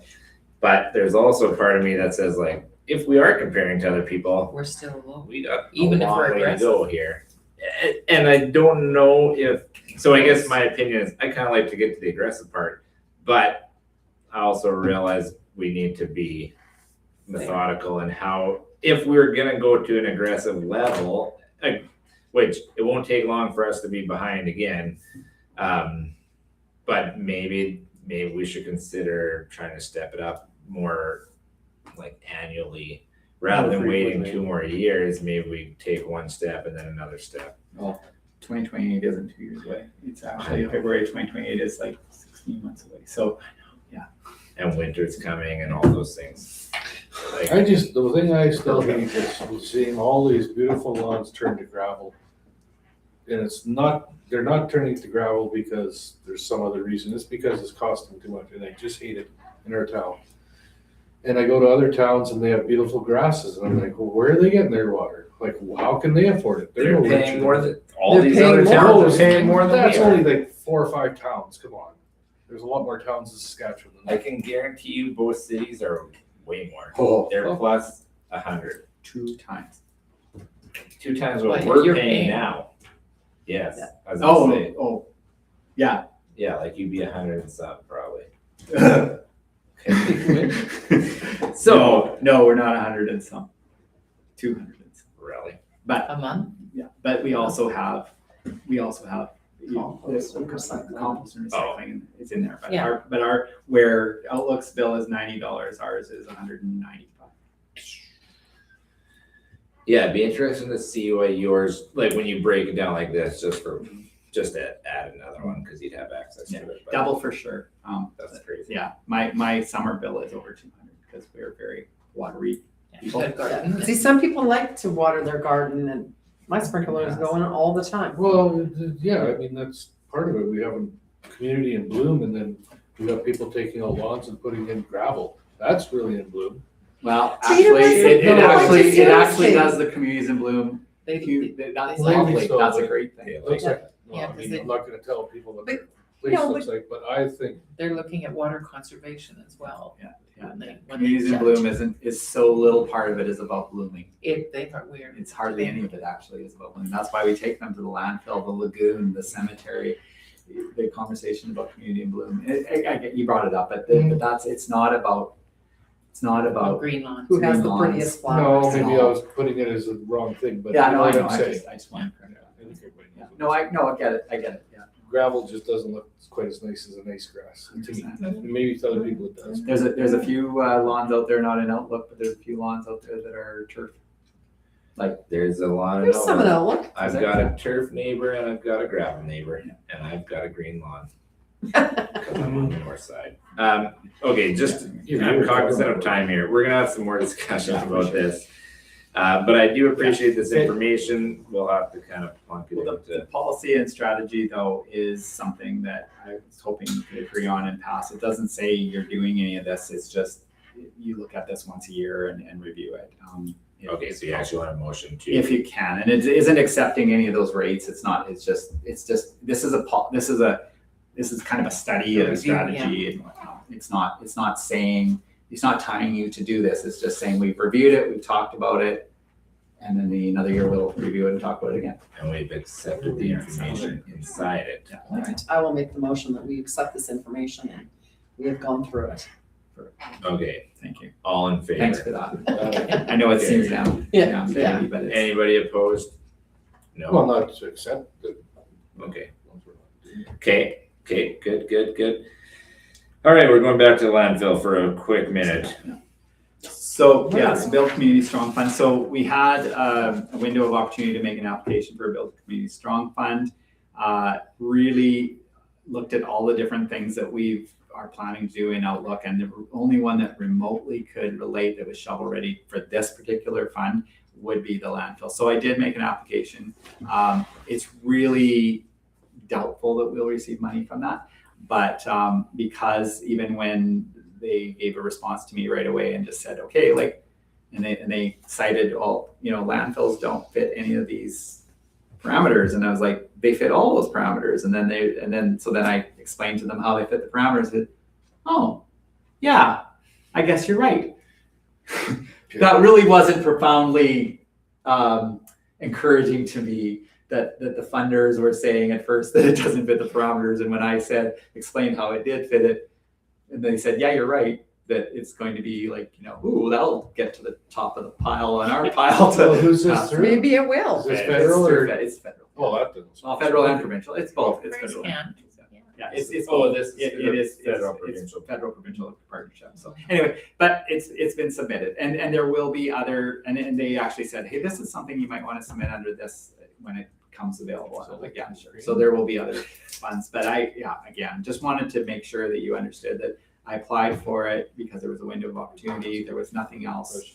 And again, just like any other thing, just because you apply for it and get it, you don't necessarily have to use it. So, and I know if you did read the correspondence between myself and Associated Engineering, I stated to them, well, I made the application for the big sum, not for the little sum. Just because if we were to get a grant, then let's get the Then we additional would 2 do- years, yeah. right? Yeah. Yeah. So cool. So Yes, the federal budget consultations close on September the 8th. And actually, Well, I'm going to submit, Kevin had given me a brief note, one that we've seen before, I think, with some of the areas that we have infrastructure potential to spend.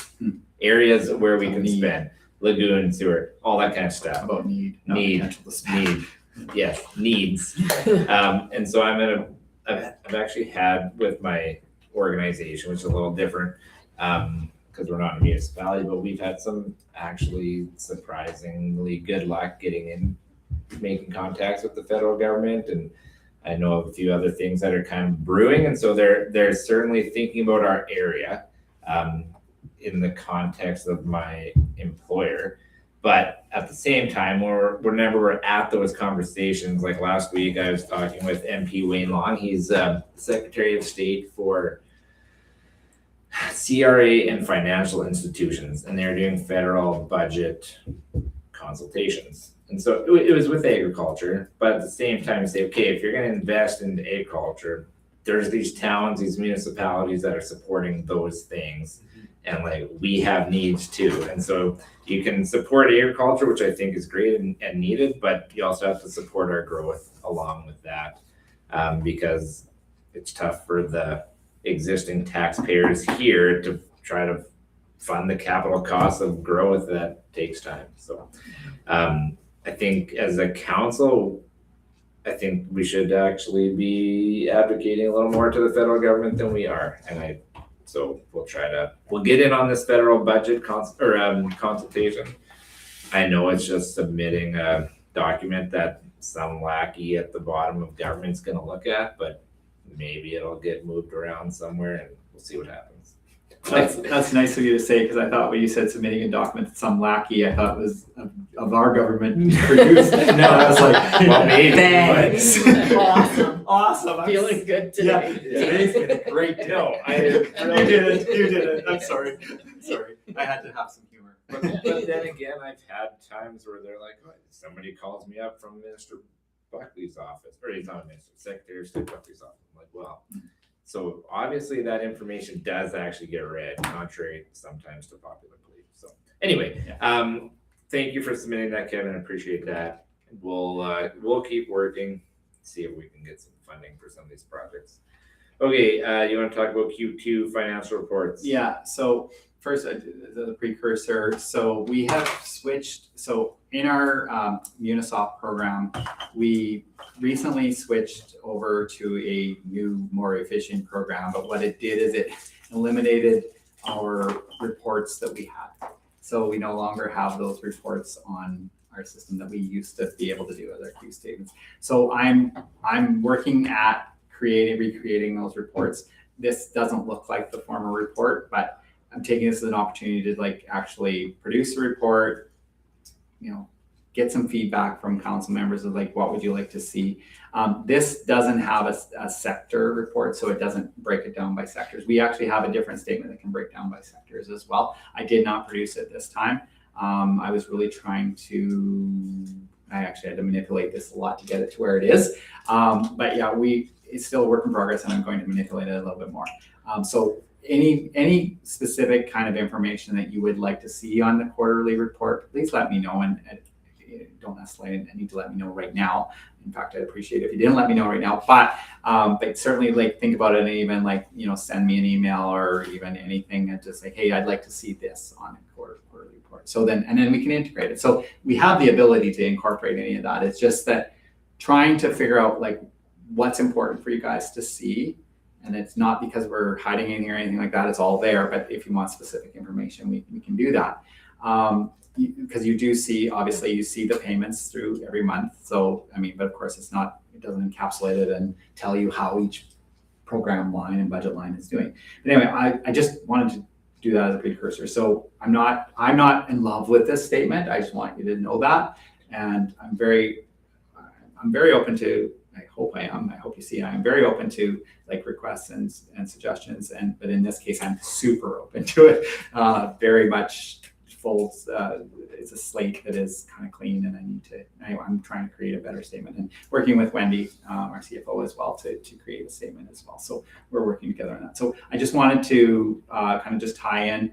I'm not going to go through it line by line. I always like to start at the bottom and work my way up. So at the bottom of this the first statement, I'm looking at the Q2 income statement. So at the bottom, very bottom of the statement, it shows total revenues. So, and we're looking at the second column because the second column is actual, where the third column is budget.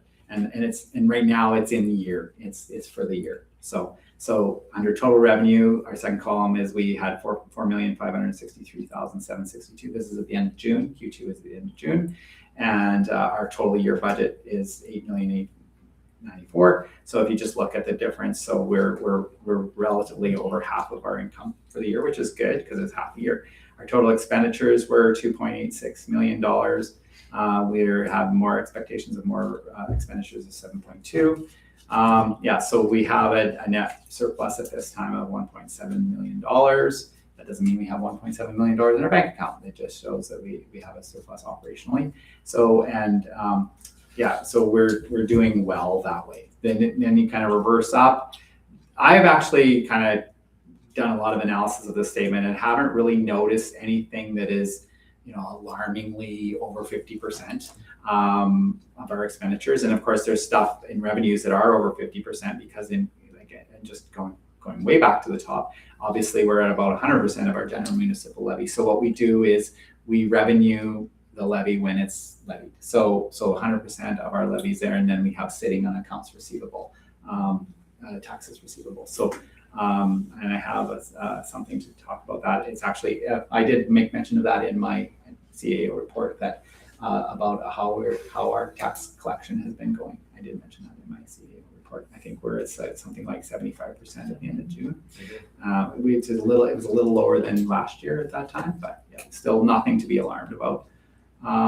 So nothing seemed weighed out of whack for me. I'm not concerned about any of this, but I'm certainly open to hear if there's concerns from anybody on council. Is it possible to put last year's actuals? Yeah, I can add that in. That, and then there's a couple of wages ones at the bottom that were just empty, taking up space. Yeah, and that's why I've been trying to get rid of that. Not to bore you with this, but I'm going to anyway. It's set up that it grabs certain accounts that we don't have, and in fact, I've noticed there's a couple things that it says it's this account, but it's like we don't have that account. So it's just it's a standard template that has grabbed numbers, and so I try to I spend a lot of time like, okay, we don't have that kind of account. Why is there a number in there? And then actually, as I was reviewing it again, I found some more and went, oh crap, there's another one that we don't actually have that kind of an expenditure. So I'll just have to fix that up a bit. But yeah, no, for sure, try to eliminate any of the zero things too. So I do like last year's, but last year's numbers for sure. No, and I get that. No, that's important to get that. Well, no. Standard.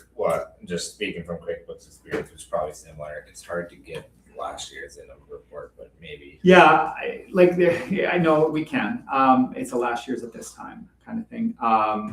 It's one of those pieces where I thought it was more important to have a variance, but I could have actually had variance at the wazoo. We could have percentage variances, we could have dollar variances, all that kind of stuff. So yeah, I don't want it to get too overwhelming as well. I just always feel like, and I don't really feel like, because this is current month, but it's actually quarter, that isn't the quarter. I actually don't even like that column in there, to be quite honest. But I think my effort is going to be have a year to date compare to last year date. What's the budget and what's the variance? And that's the biggest numbers that I would like to see. So we'll continue to work at that. So that's the income statement. I don't mean to rush everybody. If you have, let's go. Yeah. Okay. And then just the next one is a statement of financial position. This is a statement we haven't created before or produced for you before. It has some value in my opinion. I really like at a glance and snapshot. So I like it if I can get a statement that is a one-pager. This is a one-pager, EAS. Whether it has a lot of information in there that you really need or not. One of the reasons why I was really looking for something to show at a glance the assets and the liabilities and the net financial assets, which this does. It's not a thorough balance sheet, so I do have that, and that's actually I created that balance sheet that is the next statement. And I was like, oh, this is way too much information. And not because it's too much information for you, but information overload, which you know, just like can't see the forest for the trees, like you have everything in there, and it's just like so I like this statement. It does show, and this was at the end of June, so it shows how much money we had. It does compare to prior year. It shows the investments. It shows a lot of the main asset and liability accounts. So I thought that was an important statement to show. I don't have a lot of comment on it. Just it's there. Yeah, and it does have the taxes receivable, which is nice too. So that's really nice to see that in other accounts receivable as well. And it compares it to a year ago. Just when I'm comparing taxes receivable as a dollar figure though, careful because we levied more taxes in 2026 than we did in 2025. So that's a case where a dollar figure isn't great. Maybe a percentage figure would be better, right? And that's why I actually broke that down in my CAO report. In the future, I will probably try to, or not probably, I will try for the quarterly statements. I won't include something in my CAO report. I'll actually have a briefing note to the quarterly statement. But I did spend a lot of time, and Wendy and I did it, but I did most of the work trying to get a statement that I liked. I actually don't have a statement I like, but it's like I like it more than the statement would have been if I didn't look at it. So it's cool. And then the balance sheet, and just again, it's just there's a lot of information there, and it's just too much in my opinion. It very much is every asset, which is okay, but you don't even see that on your end of the year statement. Every single one. Ooh. Yeah. But that's the value of the town. Then that's for sure. It's maybe a little too thorough. I should have mentioned too, one of the things on the income statement that did stand out, and I forgot until just this moment. There's actually a negative revenue on land for resale, and the reason is, and it's actually Assets. land sales gain. So we actually have a loss in year to date. It's on page 204. Sorry, I'm kind of all over the place, but I just thought of it. It's negative 37,750. So what it is that is that we bought the Mackenzie Street property back from Riverbend Co-op. So that's why it's a negative number. So we haven't sold anything there yet of gains. So So we do have one lot for sale. we have one residential lot. Yes. One lot for sale. Yeah, for sure. Okay. And sorry, I jumped all over, but I just remembered that, and that was written it down. So, cool. Okay. Thank you for the feedback about the columns, and then Councillor Smith did say to agreed with the columns that are important. Again, please, if you think of something, have something that you'd really like to see, please let me know. We'll produce that. So, or formatting of a statement. It's not that we're creating something totally new. It's just that I'd like to create something that has value to you. That makes sense. Mr. Mayor does like pie graphs. That did cross my mind. I was like, I could really use a chart here. So which is fine, and we can certainly do that, and we have done that with some of the statements, and on my analysis of it, I would do that. The software doesn't do that, but we can certainly do that, and it is actually not very hard for us to take this software from the software, and we can actually export it to Excel, and then we can make graphs too. Right. We can make graphs, so we can spend a lot of time making graphs if we want to, so that's good. I have a question about the deferred revenue, but I'll ask you after. Okay. Good, because I probably don't know that off the top of my head. No, it's not really a big deal. It's just an interest. Comparing the years, it's interesting. Okay. So, okay. Thanks for putting those together, Kevin. Yes, if you guys have any feedback, please pass that along, and then we'll try to get some of those standard reports that are easy to just press go, make this report, and then you get the information. That's that is what our software is set up to do. It's just that we created these, and then when we did the switch over, it didn't. And we were told it was going to lose it, and It did not. Okay, let's go to number 10, Mayor and Councilors Forum. Anybody got anything? There's the Bounty Hall is having a musical night on Friday. I think there was 9 tickets left. Yeah. Just get A your bottle of tickets wine and Patsy Cline. Good. One of the performers is he's a saxophone player, and I share a cousin with him. He's Sheldon Corbett, and he's related to Dean. First cousins with Dean. And apparently there's another player that actually played in the Bounty Hall many years ago when it was, is related. Kate was telling me, I guess. So, It was a popular little place. yeah, it was. So, Well, that's good.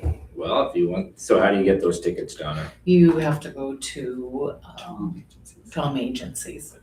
Or you could enter the competition online, the contest online. The town of Outlook is giving away 2 tickets. Been gifted, so got to do it by noon tomorrow. Truthfully, I'm not sure that counselor should be. Well, I was actually telling Oh. you, but I actually thought there would be people that would be overhearing that. There might be. I ended up buying 2 tickets for a friend in Saskatoon, and she said it's the best Patsy Cline impersonator she's ever seen. Oh, that's good. So they're coming down. Thanks. That'd be fine. Anything else? The rodeo was a real shaker. Gord Bamford. Didn't go I that. was a big fan of the rodeo starting at 5. That's great. I passed that along because I was in total agreement with you, so I did pass that along to the rodeo members of the rodeo committee that boy, oh boy, you should start on 5 on Saturday all the time, regardless if there's a Yeah. concert or not. I think they're thinking that is a good idea as well. It's good. It's good. And you know what? I was a bit of a skeptic of the rodeo moving over there, but when you're sitting there and you got the trees on both sides, it makes it feel really close and intimate. And Yeah, everybody, I but you're not love doing it. well with it. Yeah. Yeah. Yeah. Everybody- It's almost good. I think They could it's great. expand. Holy smoke! I mean, it's amazing. A lot of people. Yeah. I think we should plant some more trees over there to make it feel Oh, we closer. just expand to the south a little bit. That's no big deal, right? Keep my mouth shut right now. It's also the 100th anniversary of the Legion. Was on July 17th. 100? 100th anniversary. It's pretty impressive. Legion, or when it was built here, or what? do you mean? No, Of Canada. the Royal Canadian the Royal Legion. Canadian. 27. On July 27th, Veterans Legion members, dignitaries, and members of the public gathered at the National War Memorial in Ottawa to commemorate the Legion's 100th I didn't know anniversary. that. Okay. There's a Congratulations supper to at the them. Legion on Friday. There is a supper and then we're watching the ball game. Jay's game in pulled pork. What was that? Oh, sorry, I missed what you said. Legion's having pulled pork supper and Jay's game on Friday. Oh, Okay, I have one more and then we'll carry on. Today is Reggie Johnson's, Anna Simonson's, Michael Haugen's, and probably a few other people's birthdays. So I want to wish those guys a happy birthday. They've all contributed to our community in different ways, but I know all of them have done quite a bit. And then tomorrow is my daughter's birthday. So happy birthday to them. August birthdays. you didn't do that for me. That's funny. My brother's birthday is tomorrow. Happy birthday. Guy, when's your birthday? I better. What? No, just you wait. Guy's birthday is coming up. It's in the calendar. No, it's the same as Hitler's. It's past. Yeah, well, it's coming up Come up next. again. It'll come We'll up have one again. He does. He shares a birthday with Hitler. Hold on, I can't look that up. Oh, no.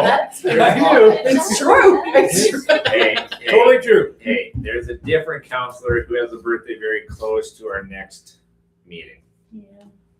Yeah, Who? Sorry, you. a different counselor. One of you 6. Rhymes with. Tickle. Battle. No, because she's looking at us like it's crazy. Rhymes with Shmana. So we'll see what we can do to celebrate that. It's a couple days before our next meeting. Okay, let's carry on because it's after 9 already, and I know how meetings go after 2 hours. So fast.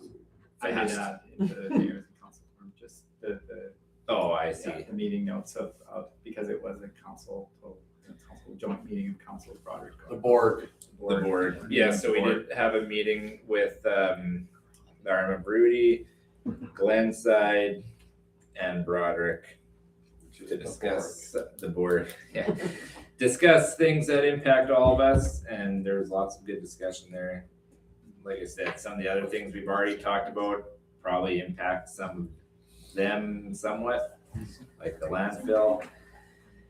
But then how can we work together? Because I think there's lots of opportunity for us, and a lot of the new grants and things like that are always looking for municipalities working together. So I think it's good. It's good that we're having those meetings. Looking forward to next year's. And It's fantastic. I think it is so informative.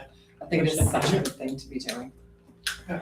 We are all a little jealous of the Village of Broderick, though, that are receiving CHIP funding for we were very happy for them. Oh, I Are didn't they? know. Yeah, Are they? yeah, they're receiving CHIP funding Good for them. for their lagoon. They announced that night, twice. No, they didn't. No, she didn't. Yeah, she did. She said it twice. that she got it. Oh, I thought they said that they're. Oh, sorry. Yeah, they applied. They No, applied. but they, sorry, I'm sorry. Thank you. Thanks for correcting me. That they are past the first, so they haven't necessarily received it. Sorry. Thank you for correcting. Yeah. They are past, Oh. but they have received, they're going on to the next stage. I'm so sorry. That's Thank federal, you. federal stage of. You know what? I hope they do get it. Yeah. I did I too. hope Which is they further do. than what we got. That's what I'm Yeah. saying. So, yeah. Sorry. Thank you. Oh my gosh. I'm like, I don't remember Shouldn't have saying went that at that. all. Shouldn't have, yeah. Oh, sorry. But Hard for the town. that's good. I think any Yeah, it's good. investment Very good from for them. any grants in this area is good. For Yeah. us. Very good. Sorry. See if we can get a loan. Hey, by the way, which let you know you got it. Yes. No. See, we asked them for a loan. So I was pretty jealous, I guess. I am jealous. Yeah. Well, we'll ask Good Roger for for a them. loan, see if we got some money. You know, You could. yeah. Okay, let's go to 11. Man Street Development, a contract with Silver Creek Development to help us facilitate some of the growth. over Right, there. so I contacted, as council aware with Main Street, the Main Street subdivision. We had no bids on any of those lots.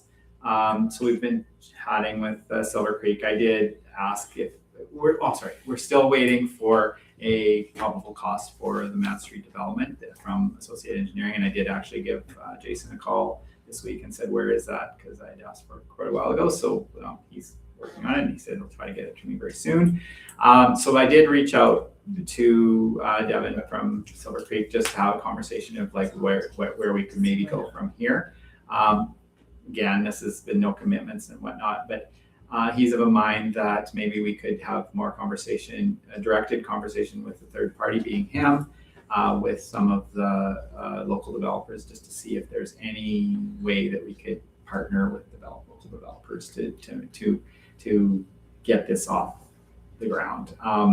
As you can see, his proposal is for us to give him spend about $5,800 with him to do this. I'm not certain that I feel that this is the way to go at this time. I'd really like to see, and this is actually what the conversation I had with him was, I want to see what is a probable cost so that we can actually, when we go to the developers and have a conversation, say this is actually what we think it will cost us or somebody to develop that. And we still don't really know. So until we have that, I don't think we should proceed with this, but I did want council to just be aware of like that, I haven't, let that just like we have to be having these conversations. We have to be because Main Street is the next development for us, whether it's commercial or whether it's residential commercial. So I know we're in the midst of this other one. I know we don't plan to borrow money. I know all of that, but at the same point, we have to do some of the due diligence and the upfront stuff. So again, It'd be nice to get Mound Street kind of going, yeah, but I mean, Yeah. I don't know that we need to pay this guy $5,800 when could we not just phone local developers ourselves and go, yeah, are you at capacity? Like, is I've it- had those conversations, and that's that piece. Is just that I agree with you, but I was just looking for that maybe initially when I reached out, I just said like, okay, we need some help here because we're not getting any further, right? Like we tried this and tried that, and like so there's got to be something else to do. And then that was his suggestion. I'm with you. I don't need to. I'm with you. I reached out initially saying like, hey, like, can we have conversations with other developers from other places? And then it was like, well, no, yeah, we could, but hey, like I did say like these builders, whether they're want to call them builders, developers, but these builders, like I'm in communication with those two in particular Right. quite a bit. they didn't, when we talked costing of the, like, when we had the bids, the tenders out there, both, I had lots of conversations with, both were, yeah, I want, we need lots. And then, but when I, said like, here, like, put a bid in, like, Yeah. maybe don't even give us money, just put a bid in, like, just tell us that you're gonna do this so that we can move forward, and I got nothing from either one, and not to, But there's reasons that I but, don't know like, about, right? But is there some, because that sort of ties in to the next part when we talk about the, like, or have we talked about the half? CBRE, no, Like, Oh. was that in the, half was Consent? in the. it was in the consent agenda, the half money? Yeah. Like 58 building units. Yeah. So I Yeah, think there whatever is- is local is at capacity. There Okay. are 58 housing units that are being Yeah. built in this 3-year period. That to have a conversation with the builders that are building here already, they're already building here. Fair. So Yeah. when I read this, I was like, Not yet. like what, like Wait and see why, how- like, because we Fair. already know the answer. Like, That's fair, and I You know. agree, I like that, I want to, and I want to keep 20%, going, let's but keep it this going. is not Yeah. like, you, No, it's that's not not the approach. Yeah. gonna, you That's you good. can't take somebody who's Yeah. already at capacity and Yeah. go, hey, Yeah, let's pile some right, on. that's right, Like, and that's if the piece. he, to me, this should be, that we can do this. Yeah. If we're paying this person to consult, like, don't phone my neighbor. Yeah. Phone someone I don't Fair. know. Totally fair, that's good, okay, I like That's it, true. that's the feedback I was And I hoping think for. once they're ready to build, they'll be They'll be ready to right at build. the door. Yeah, Yeah, and I because think they're that's. already there. Like, don't Yeah. Yeah. don't phone the person that's already in my house. I need you to go get somebody else. Yeah, no, for sure, and that's totally fair, and we'll talk about the next thing, that's what they're doing for us, right? Yeah. But that's really fair, I just really just don't wanna let this like Go yet. go, right? And I agree, but if Yeah. he can't bring us Yeah, something from something else. outside Yeah. in to get Fair. started, Yeah. then I That's don't good. think Yeah. that this is $6,000 well spent. Perfect, that's good, thank you, and that's kind of a mind I had too, but I did, it just, you It's get still- there and you wanna You wanted just to keep going? keep And I going. agree. Yeah. Nobody is more pro-building than me. Yeah, Like, really, I'm and you, I'm like, and you damn put- it, I'll do it myself. and you put money where your mouth is, so that's fair, totally fair. Well, That's one good. of these, maybe they'd be willing to take it on as a development project in time. Yeah. In time. time. Yeah. And I think that's, We don't even know what it's gonna really cost. yeah, well, Right. that's, which I said, yeah, We Yeah. don't which know is the good too. price tag on Yeah, it. yeah, Well, that's the piece. 75. We Yeah, don't know. yeah, fair enough. Yeah, Okay, that's good. Thank so you. Thanks it for the sounds feedback. to That's me good. like we're not going ahead with that. And that's fine. Great, cool. Let's go on, similar topic, CBRE. You missed See, cottage. this is where I think You Sharon's. missed cottage. What? 12I. Con- Oh, I was wanting to go straight to CBRE. But it Okay, just landed let's on- talk about cottages quick and then let's go back to CBRE. What are we talking about? Cottages, okay. Oh, yeah, I missed that one There's a too. brief note about how Oh, no, I froze up my. cottages that we own. All right, need so rate we own and rent out cottages located behind the hospital. There are a total of 6 unfurnished suites, all with air conditioning available. 801A is rented to SHA for EMS. It's a 2-bedroom in-suite laundry. Current lease is renewed annually with an increase each year built in for rent. It's currently $1,100 per month.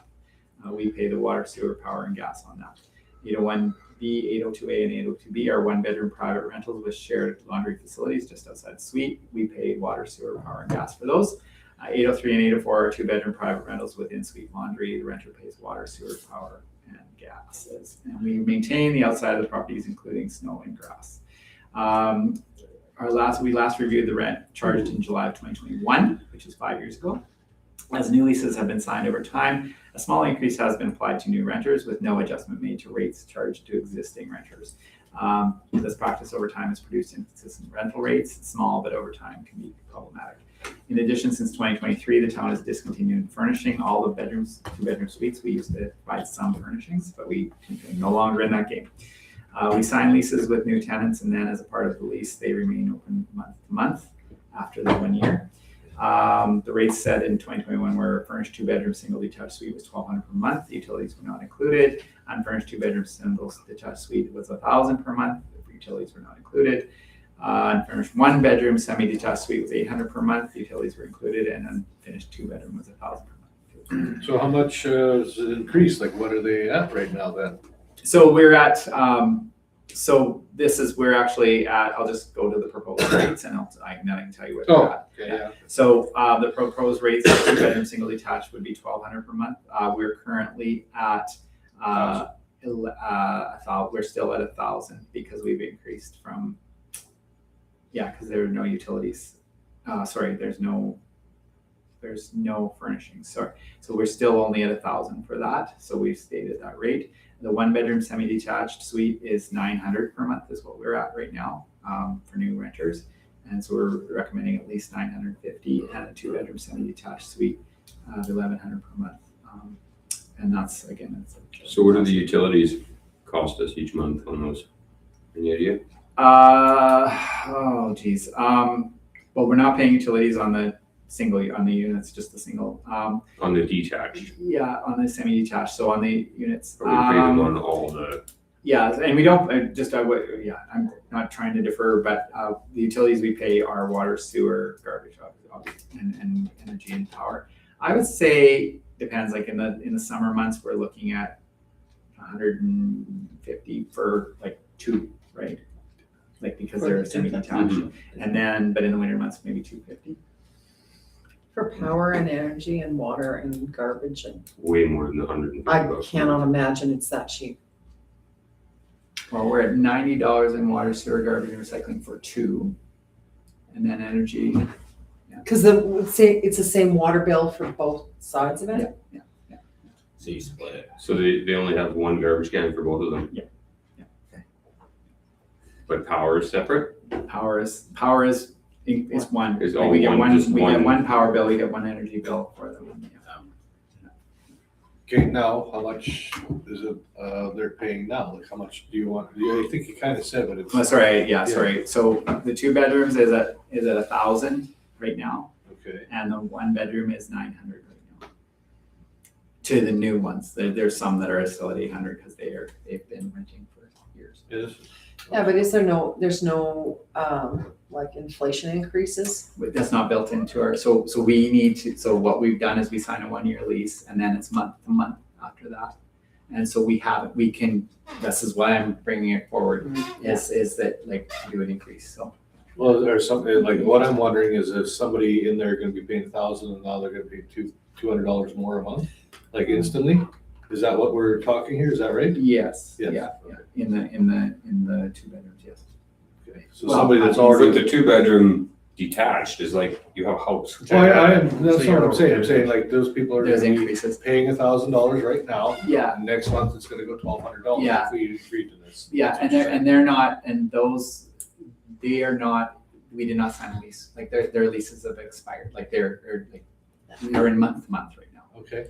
So. I'm sorry, But not there's two- usually two a- bedroom. We would notify- Oh, I understand that. Well, I'm looking at Yeah. October 1st. That's not what I Right, meant. yeah, I meant, so- you know, it's just gonna Just be a an instant. lot. No, Yeah. there's always a notice, It you is a always notification have to period. give a certain amount of time. So I'm recommending October 1st is Oh, when we okay, start. okay. So it would be, we would notify them now. Yeah. Upon, and say that it will be going up at this time. So It's still the best view. the furnished It's and the very unfurnished reasonable, yeah. detached will become. They're all unfurnished. Everything is Okay, unfurnished. so this Yeah. furnished. So the is furnished not- one It's no just longer, cut yeah, off. we're no longer furnished. Are they always full? For that Yes, price, I told him, I Yeah. said, let's build more, but nobody wanted to build more. I mean. it's you just- cannot build them and rent them out for that price. You could not do it. I'm not actually sure. Co-op selling them little sheds for $4,000. We throw them there, put some windows in, split it, and away we go. Also not even I've sure lived you there. can build in that location. You can. My dogs aren't Some barking extra there, so I cost. live there. Yeah. I don't know, what I'm hearing from you guys, that that's still pretty cheap. Yeah. But It's maybe pretty this cheap. is step 1 and we look at it again and instead.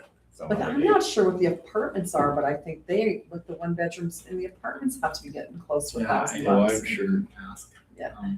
I've asked before. I don't mind if Answers, so I- this, I hate raising costs for people, but I don't mind this if we're gonna give them some time to think about it. It's not gonna be, Yeah, you know, perfect. here you go, Time to prepare. thanks a lot, and It's that's not an fine. immediate thing.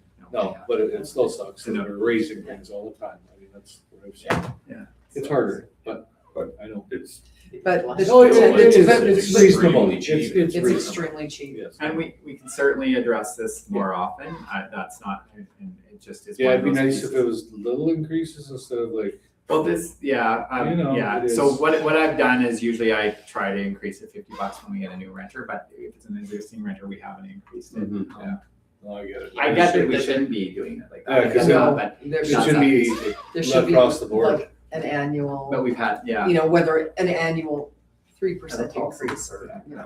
It could be, we could introduce a policy too. That's Yeah. probably, Yeah, I would introduce a policy to just increase it every year. that's fair. to So, everybody. yeah, and one of the reasons why that's not here today is because we also rent out office space. And so I'm working on a policy that will apply to both. like, for these guys, Well, we already we signed We an have a agreement with contract, them right, and that, and it increases, yes, but our others, other okay. ones, yeah. Yeah. Our other ones. Yeah. Well, so we set this aside, or what do you No, want? no, to no, set? no, like I'm hoping No, that that's we can just get a gonna starting just- Let's point do it. Yeah. for this. But I'll also be bringing for probably whether a meeting in September, I'll be bringing forward a policy, a rental policy, and I'll also be bringing forward rates for rental of the town hall complex as well. But like a 2-bedroom semi-detached, so Yeah. for $1,100, well, this is semi-detached, so it's a suite, right? Yeah, It's so two, that's there's one what on each side. EMS, and yeah. But like $1,100 a month, and that's everything included. Yeah, it's crazy. It's not, I don't know if you've been in there, it is a small 2 bedrooms, like It's it's very- not. It is, but it's still like, Oh, for sure, absolutely. when you, So, like, that's, to me, that just, it's Yeah. unheard of. In this day and age, Does it's SHA pay that? extremely cheap. So Yeah. you're right, and unfortunately, this is my issue here is like, we went from them paying 0. I know, Yeah, I yeah, and we signed an agreement with them and but we even got like a them up to 1-bedroom with Yeah, 950 with. 100%, but it's just Utilities like, included. And It's like- do we still have the one that was fully renovated, that is, Tenure like the chance. wall was taken out of the middle and it's all one unit like There's that? 2 of them like that, There's two? isn't there? Yeah. That's the 2-bedroom, I don't That's the- single that, detached. that was renovated long before I came, so I don't know. I don't know that it was long before you Well, came. They're The lovely. second one might have been, Like the- would have been closer to We you. did The first talk one. about it on First our one. council. First one was before me. You didn't do it. Yeah. Well, when we first got on, we talked about it because it was in progress, I think. Oh, yeah. There's- Because the cost of the renovations, like, Oh, yeah. Yeah. that's right. was like, We renovated That's units, far beyond. other units at that time. there was Okay. like Do we need a- 19,000. Hand up or something here, what do we need? That's what I'm Appalling, hoping for. Yeah, there. appalling. Well, do we want to do this, these prices, or what do we want to do with them? We did. Unless one of you guys have a better number. Do you want to look, do this for now, and then, And then we 6 rent months, them look out at it for again? $800. That's not a bad idea, I mean, Well, or. That's why they're or not we doing do a policy. Yeah, I think or it is policy policy. increase. That's a Yeah, good do a idea. policy. Yeah, but can we start with this and Yeah. do the Yeah. policy later? Okay. Yeah. You guys have anything else to add? That side's kind of quiet. Nope, we're She just fell taking her all in. Well, would somebody like to make the motion to Nicole does. accept these rates? Sure. Ooh, Councilor Pressure. get on the score sheet. All in favor? Carried. Good discussion. We look forward to seeing that policy at some point here. For sure. Yeah. Now, Oh my let's God, talk about right on. CBRE. So CBRE is, that's who, just reminding council, that's who we worked with for the UFA sale. They presented a listing agreement for the Saskatchewan Road properties.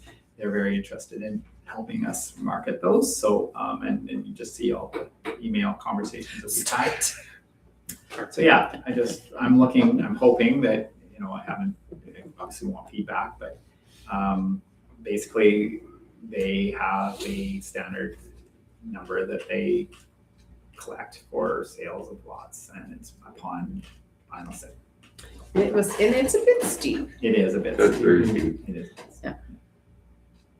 What is? The commission Seven. structure is, Yes. steep. But It they is get us a awesome. sale. And it's true. Mhm. Usually when the commission structure's that steep, if there's a certain, the first 200,000 is that, and then it, the next It's 200, staggered, it is maybe lower. And kind of with a realtor. so this, is a bit, That's fair. it's a bit steep. They get the job. This If is they back get to the the job done, conversation, yeah, yeah. back to the conversation that you said, like, it's, But they we're not, I mean, yes, if somehow they fostered a sale with somebody local, that'd be great, but we're actually, the reach that they have is Yeah. harder than that. I would expect better from them. Like I would expect them to be getting, that they would be, Yeah. in an area we couldn't Yeah. imagine going They're gonna to. target, they're going to target sales of things that we can't. We couldn't We couldn't even, negotiate. negotiate, or we can try to, and we have. And not saying it's failed miserably, but it hasn't succeeded extremely well. But it's where we're going. But and they get on the radar, I guess, and get on that radar on a provincial basis. And I've had, as council's aware, the Railway Avenue properties, we are just very close to having listed with a couple of local realtors, and I've had discussions with them about the Saskatchewan Road properties and just the reach that these people would have versus what they would have, and I think we're going to get into a good space with all those organizations. And so what happens if it is one of the realtors that pulls in what happens then? Well, then I guess I'll have to have that conversation. But if CBRE isn't pulling them in and we pull them in ourselves, why would we be paying them a fine or two? Right? So I'll have to take a look at that. Yeah, like you just Yeah, you because mentioned you've some had- conversations you've had already. Yeah, and yeah. if they finish that, is it like something that you've done on the legwork, Yeah, you know?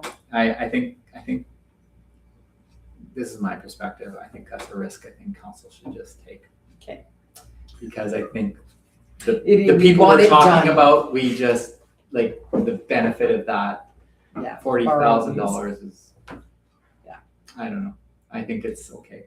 my opinion. Yeah, and But- it is recovered and. But yes, if a realtor, but they're not being listed. So for a realtor to take, we're not listing them, right? So the incentive for a realtor to sell it isn't really there because they're not getting to take.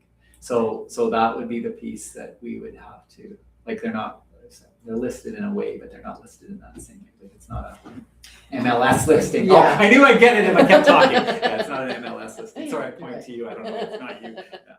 But you know what I mean. I do. You know far more about real estate than I could ever want to know. Actually. And I don't know that much. Yeah. So sorry, maybe I shouldn't say that. Anyway, that's that. You had an interesting discussion with North Lots and South Lots. Yeah. Thank you for that. It's an interesting conversation for sure. I think it's important to tie them and not to lose that. As the conversation was that, maybe let's just focus on the North Lots, and I was like, as you can see, I hope that's what you read. I said, I'm like, no, it's important to tie them. Yeah. Because if we can avoid having to, if we can sell a south lot and avoid having to get utilities to it on the south. But I That's thought we where still some- have to run it down there. Eventually, but if we could get, if we Yeah, could if have a it had- sale and a development without having to have done that, It would be better. it would be better, because then we'd have that sale and that development and be in a position to start and collect taxes plus collect the revenue from that so that we can. Mm-hmm. Remember what I was talking about, Ryan? See? He's talking about the same thing now. Stock car track over there. What? Oh. Right around the Dairy Sorry, Queen. Mayor You- Hudson, you- whatever it is. Okay, Anyway, no idea. Getting near the end. Yeah. Yes, can Yeah. we? Of the meeting or Well, our everything. I patients? guess, what do we wanna do with this? Well, I guess if you're in favor of progressing in that manner, then. I make a motion that we progress in this manner. You I wanna think try we- to talk him out of a point or two? Is it, I mean, do I want, yes. Yes, I would like to talk about 2 points. Or something scaled, but I don't know that This is their offer. that's their, yeah. That's Yeah, but is what it they just do. a first offer and be like, hey, guys, can we try a bit harder here? Or are they like? Good question. I don't know, I guess maybe that is worth a conversation. Can we Is, counter? yeah, no, I don't know that is. Strike it out? Yeah, I don't Yeah, is think- there any wiggle room on the rate? Yeah, I can certainly ask, yeah, I mean, for sure, yeah. it's never, it's always asked the Not gonna question. hurt me. Well, that or like, hey, if we do all the work to find some company that comes in, then we want that excluded. Yeah. But like, maybe there's But I some don't give know and that I take would there, put though. that Yeah. in there, cause I don't want to discourage them from. But, okay, so my thing is this is the Yeah. advantage of me coming to you and then me going back, right? Is then I just say, well, I didn't ask these questions, but council had these questions. And so then I say, well, council had these questions. Blame And us. Yes, Yeah. so no, I will, We'll yeah. take the blame. They can watch. the No, well, it's video not for even. Councillor blame. Dieterdahl. Yeah. Save your husband himself. Yeah. I'm also not Yeah, sure. I agree, like if somebody comes to talk to Kevin about buying a lot. like I And don't are know, we tied into Yeah, that? if you're not Do involved we have to in go this. through him Yeah, or for is sure. it? like- Yeah. Yeah, whereas I can tell you for sure with realtors, we do. Mhm. Like that's just Yeah. that, and I'm not You sign. cooping on realtors. I'm just like, when we sign the agreement, that's where it is. So is this a Yes. similar thing? And I would suspect it is. I would But think yeah, so too. I wouldn't wanna put my name on there and then Yeah. we take all the. Yeah. No. Why bother? Yeah, Yeah, but So Well, no, we can ask because- somebody comes to because talk to we- Kevin we're- and doesn't Then he want to should deal be- with the yeah, realtor. yeah. Well, then you should be sending it to them just like they do on a house. You know what I mean? I When you're think selling this your is house, different. you got a realtor. Okay. Well, we'll have how about we have that You know what I mean? have that conversation Yeah. and bring that information That's back. my house, though, not Yeah. town property. So Never- instead of us, I know, because I don't know the answer. Yeah, Different. we- If we knew the answer, speculate. we wouldn't have to ask. Yeah, that's right, we Yeah. can speculate all we want. I also don't Tell love people. starting with a discount on the north lots. I hate when we give free discounts for nothing, but Yeah. as long as that's Well, just it's- in like Yeah, insider it's not information. really, it's not really a discount because it's just saying that we set a rate, high rate, and we're actually saying, okay, that just isn't a reasonable rate. And it isn't, we're giving a discount, we're still above cost, we're still selling well above. Hey, the more we sell it for, the more money the I know. town has. But we tried something, Yes, and if they, and when the experts are saying, and it's not just this expert, are saying like you are pretty high. yeah, those Yeah. that did it. Okay, so Sharon actually made a motion, so what are Did we she? doing? I did. She did make a Yeah, but motion. we can We can discuss. discuss it though. Yeah, but Yes. are we We taking will. off the motion? Nope. No, We're it's still- a Okay. discussion. That's actually a good point, though. You did make a motion. Yeah. We've had some discussion. Kevin was gonna take it back. So is that the motion? Should I amend it to say with, Or you can Further just take discussion. the, or just take the. I'll no, take it back. Take it back. Thanks, Crystal. Yeah. Okay, so do you have what you need? I have what I need. I like that. Okay, and we're getting back to quicker meetings so we can move a bit quicker. In September. Okay, Community Development Advisory Committee. So we have, as council is aware, we have space on our Community Development Committee, Advisory Committee. Lila DeWall has submitted an application to sit on the Community Development Advisory Committee. We have the information there from her, including the criminal record check. She does live in the RM of Rudy, but we have appointed two committee people from other municipalities. Sorry. I feel like I If have you need a question, motion. but I'm not Well, sure. she can make her motion before I ask a question. I like Lila. I think she'd be a great addition. I do too. Yes. So you're gonna make a motion? You're just saying I like her. I know, I did, yeah, Oh, I did okay. make a motion. You want to have a different discussion about the Community Development Advisory No. Committee? No, we'll just let it go. No, that's fine. We'll talk, we can talk about that. Okay, motion was made. I don't think guys' discussion is specifically about But Lila, Lila. No, I think Lila also would be great. So Not at all. I would, Counselor Smith makes that motion to put her on the Twice. advisory committee. All in favor? Carried. Great. Okay, draft credit card policy. Right, so, so for council, we don't have an existing credit card policy. Council and myself have had some conversations about a credit card policy. So this is, based on a couple of municipalities' credit card policies that I was able to find. Yeah, so just introduction of a policy there. Yeah, I know the council's had that in their hands to review. There certainly can be, it's a draft policy. I'm open to feedback to this regard. A little funny formatting right here. You see that? This is- No, that was intentional. Okay, It is funny, I agree, but it was intentional because the bottom line related to the rest of the lines. gotcha. Okay. Does anybody have any comments on that?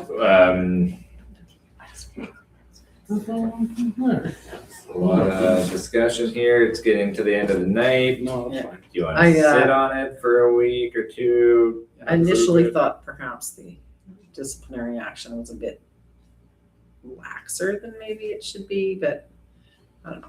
I kind of sat with it for a bit and Well, we can make it It's a- stronger, whatever you need to do, whatever you're comfortable with, or if you want to talk about it at a different meeting, it's fine, whatever you need to do. I think we do need a draft. policy, most Yeah. certainly, Mhm. that I'd like to see this Um, September. so if we accept this, then like we don't have 3 readings on a policy. No. Yeah. You don't have to pass it today. Okay. We can certainly have this at committee, we can discuss it committee, if you want to refer it to committee, we can refer it to committee. If you want to sit on it for whatever you want to do. Policies can be reviewed at any time, we can pass a policy and then make changes to it the next meeting, it doesn't, like, that's not a big deal. So we've never had a policy. We've not had a credit Never. card policy. No. So it's best to start a policy for sure. Yeah, but Certainly. you Maybe you don't wanna just you don't want to just willy-nilly Yeah. policy, Yeah. right? Yeah, like I feel like some I'd of like the to dollar hold this off values are till maybe September. higher than. Do I make a motion? Hmm? How does that work? What? I want to hold this off till the next meeting. I think You don't have to make. we're trending table. that way after Sharon gets to what she's about to say. Oh, sorry, Sharon. No, Oh, that's, sorry. no, I'm Council first. good. My only thought was like tying oh yeah, I guess it is kind of But- related to purchasing, but So this is an introduction of a policy, and it'd just be really great if you felt comfortable to share with me your feedback so that I can include it on the next policy. Draft policy would be fantastic. If you don't feel comfortable doing that, I understand. And if you want to talk about it at committee, that's what it is what it is. And if you want to talk about it without me or with me, like, Yeah. please just let me know what you'd like to do. Okay. Okay. Just let me know what you Yeah. want to do. Okay, Thank you. okay, can we fire this to committee? Yes. Off to committee. September or Ninth. is that one looking pretty full? September the 9th. It'll It be. can't be any fuller than this one. no, No, I I know. mean.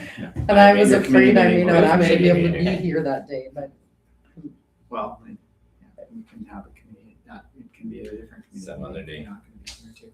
Just let me I know. may have to. I'll I let you know. started too. Six in the morning. September 9th and late, and I'll be back in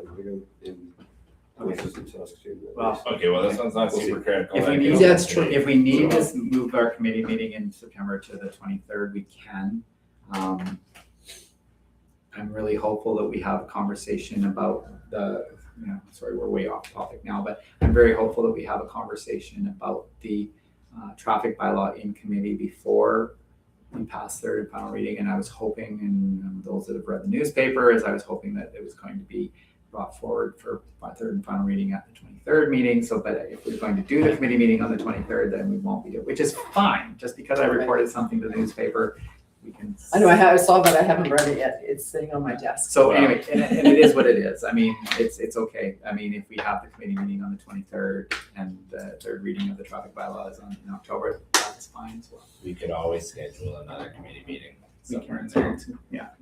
But yeah, I just made the assumption that everybody be available for the 9th because nobody had told me that they wouldn't be. So now this is all, yeah, okay, I'm fair not enough. sure. And the same with Councilman Cloud. So just, we'll play it by ear with that. We'll figure it out, but we will have a committee meeting, at least one in In September, yes. Mhm. Okay, cool. Let's go to 12B. Run like the wind. Let me just take the chair with me. Ejector button? Eject. So if you're Can I make a looking at motion that that, we I'm accept? certain that you're gonna see is the August 19th version, so please hit Netflix. August 19th version, 378. Yeah, 371. Yes, Oh, I make a that working? motion. It was faster. Oh, I think I was. I was definitely faster. She actually said it minutes before. I felt like it was minutes. Oh my The god, guy can it's have- 9:46. I saw that. Okay, Counselor Deardahl makes a motion, all in favor? Carried, thank you. Guess I should maybe sign up for I didn't walk very far. And next year, the golf tournament is in Elbow. I'm assuming that lots of us will go. Yes, it would be nice. I'm not, because I'll be hurting after, and I'm not hurt enough. No, I'll But maybe it's- ride a golf cart. It is a good opportunity to network and make some good And I'll connections ride there. the golf cart, as long as it's nice. You can be my chauffeur. Okay.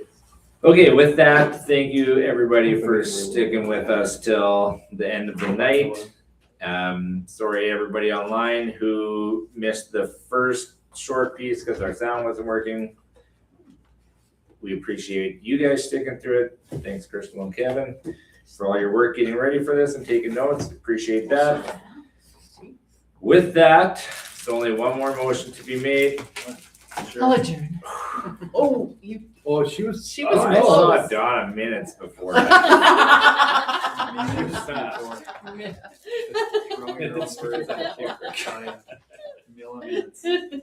Counselor Smith makes that motion. You could put a slash, it could be two counselors, you know. Meeting is, no, we're not going back to seconding or any of that. No, it could be two counselors. The meeting is adjourned. Thank you, everybody. Have a good night. See you in September. Can it not? Can it not?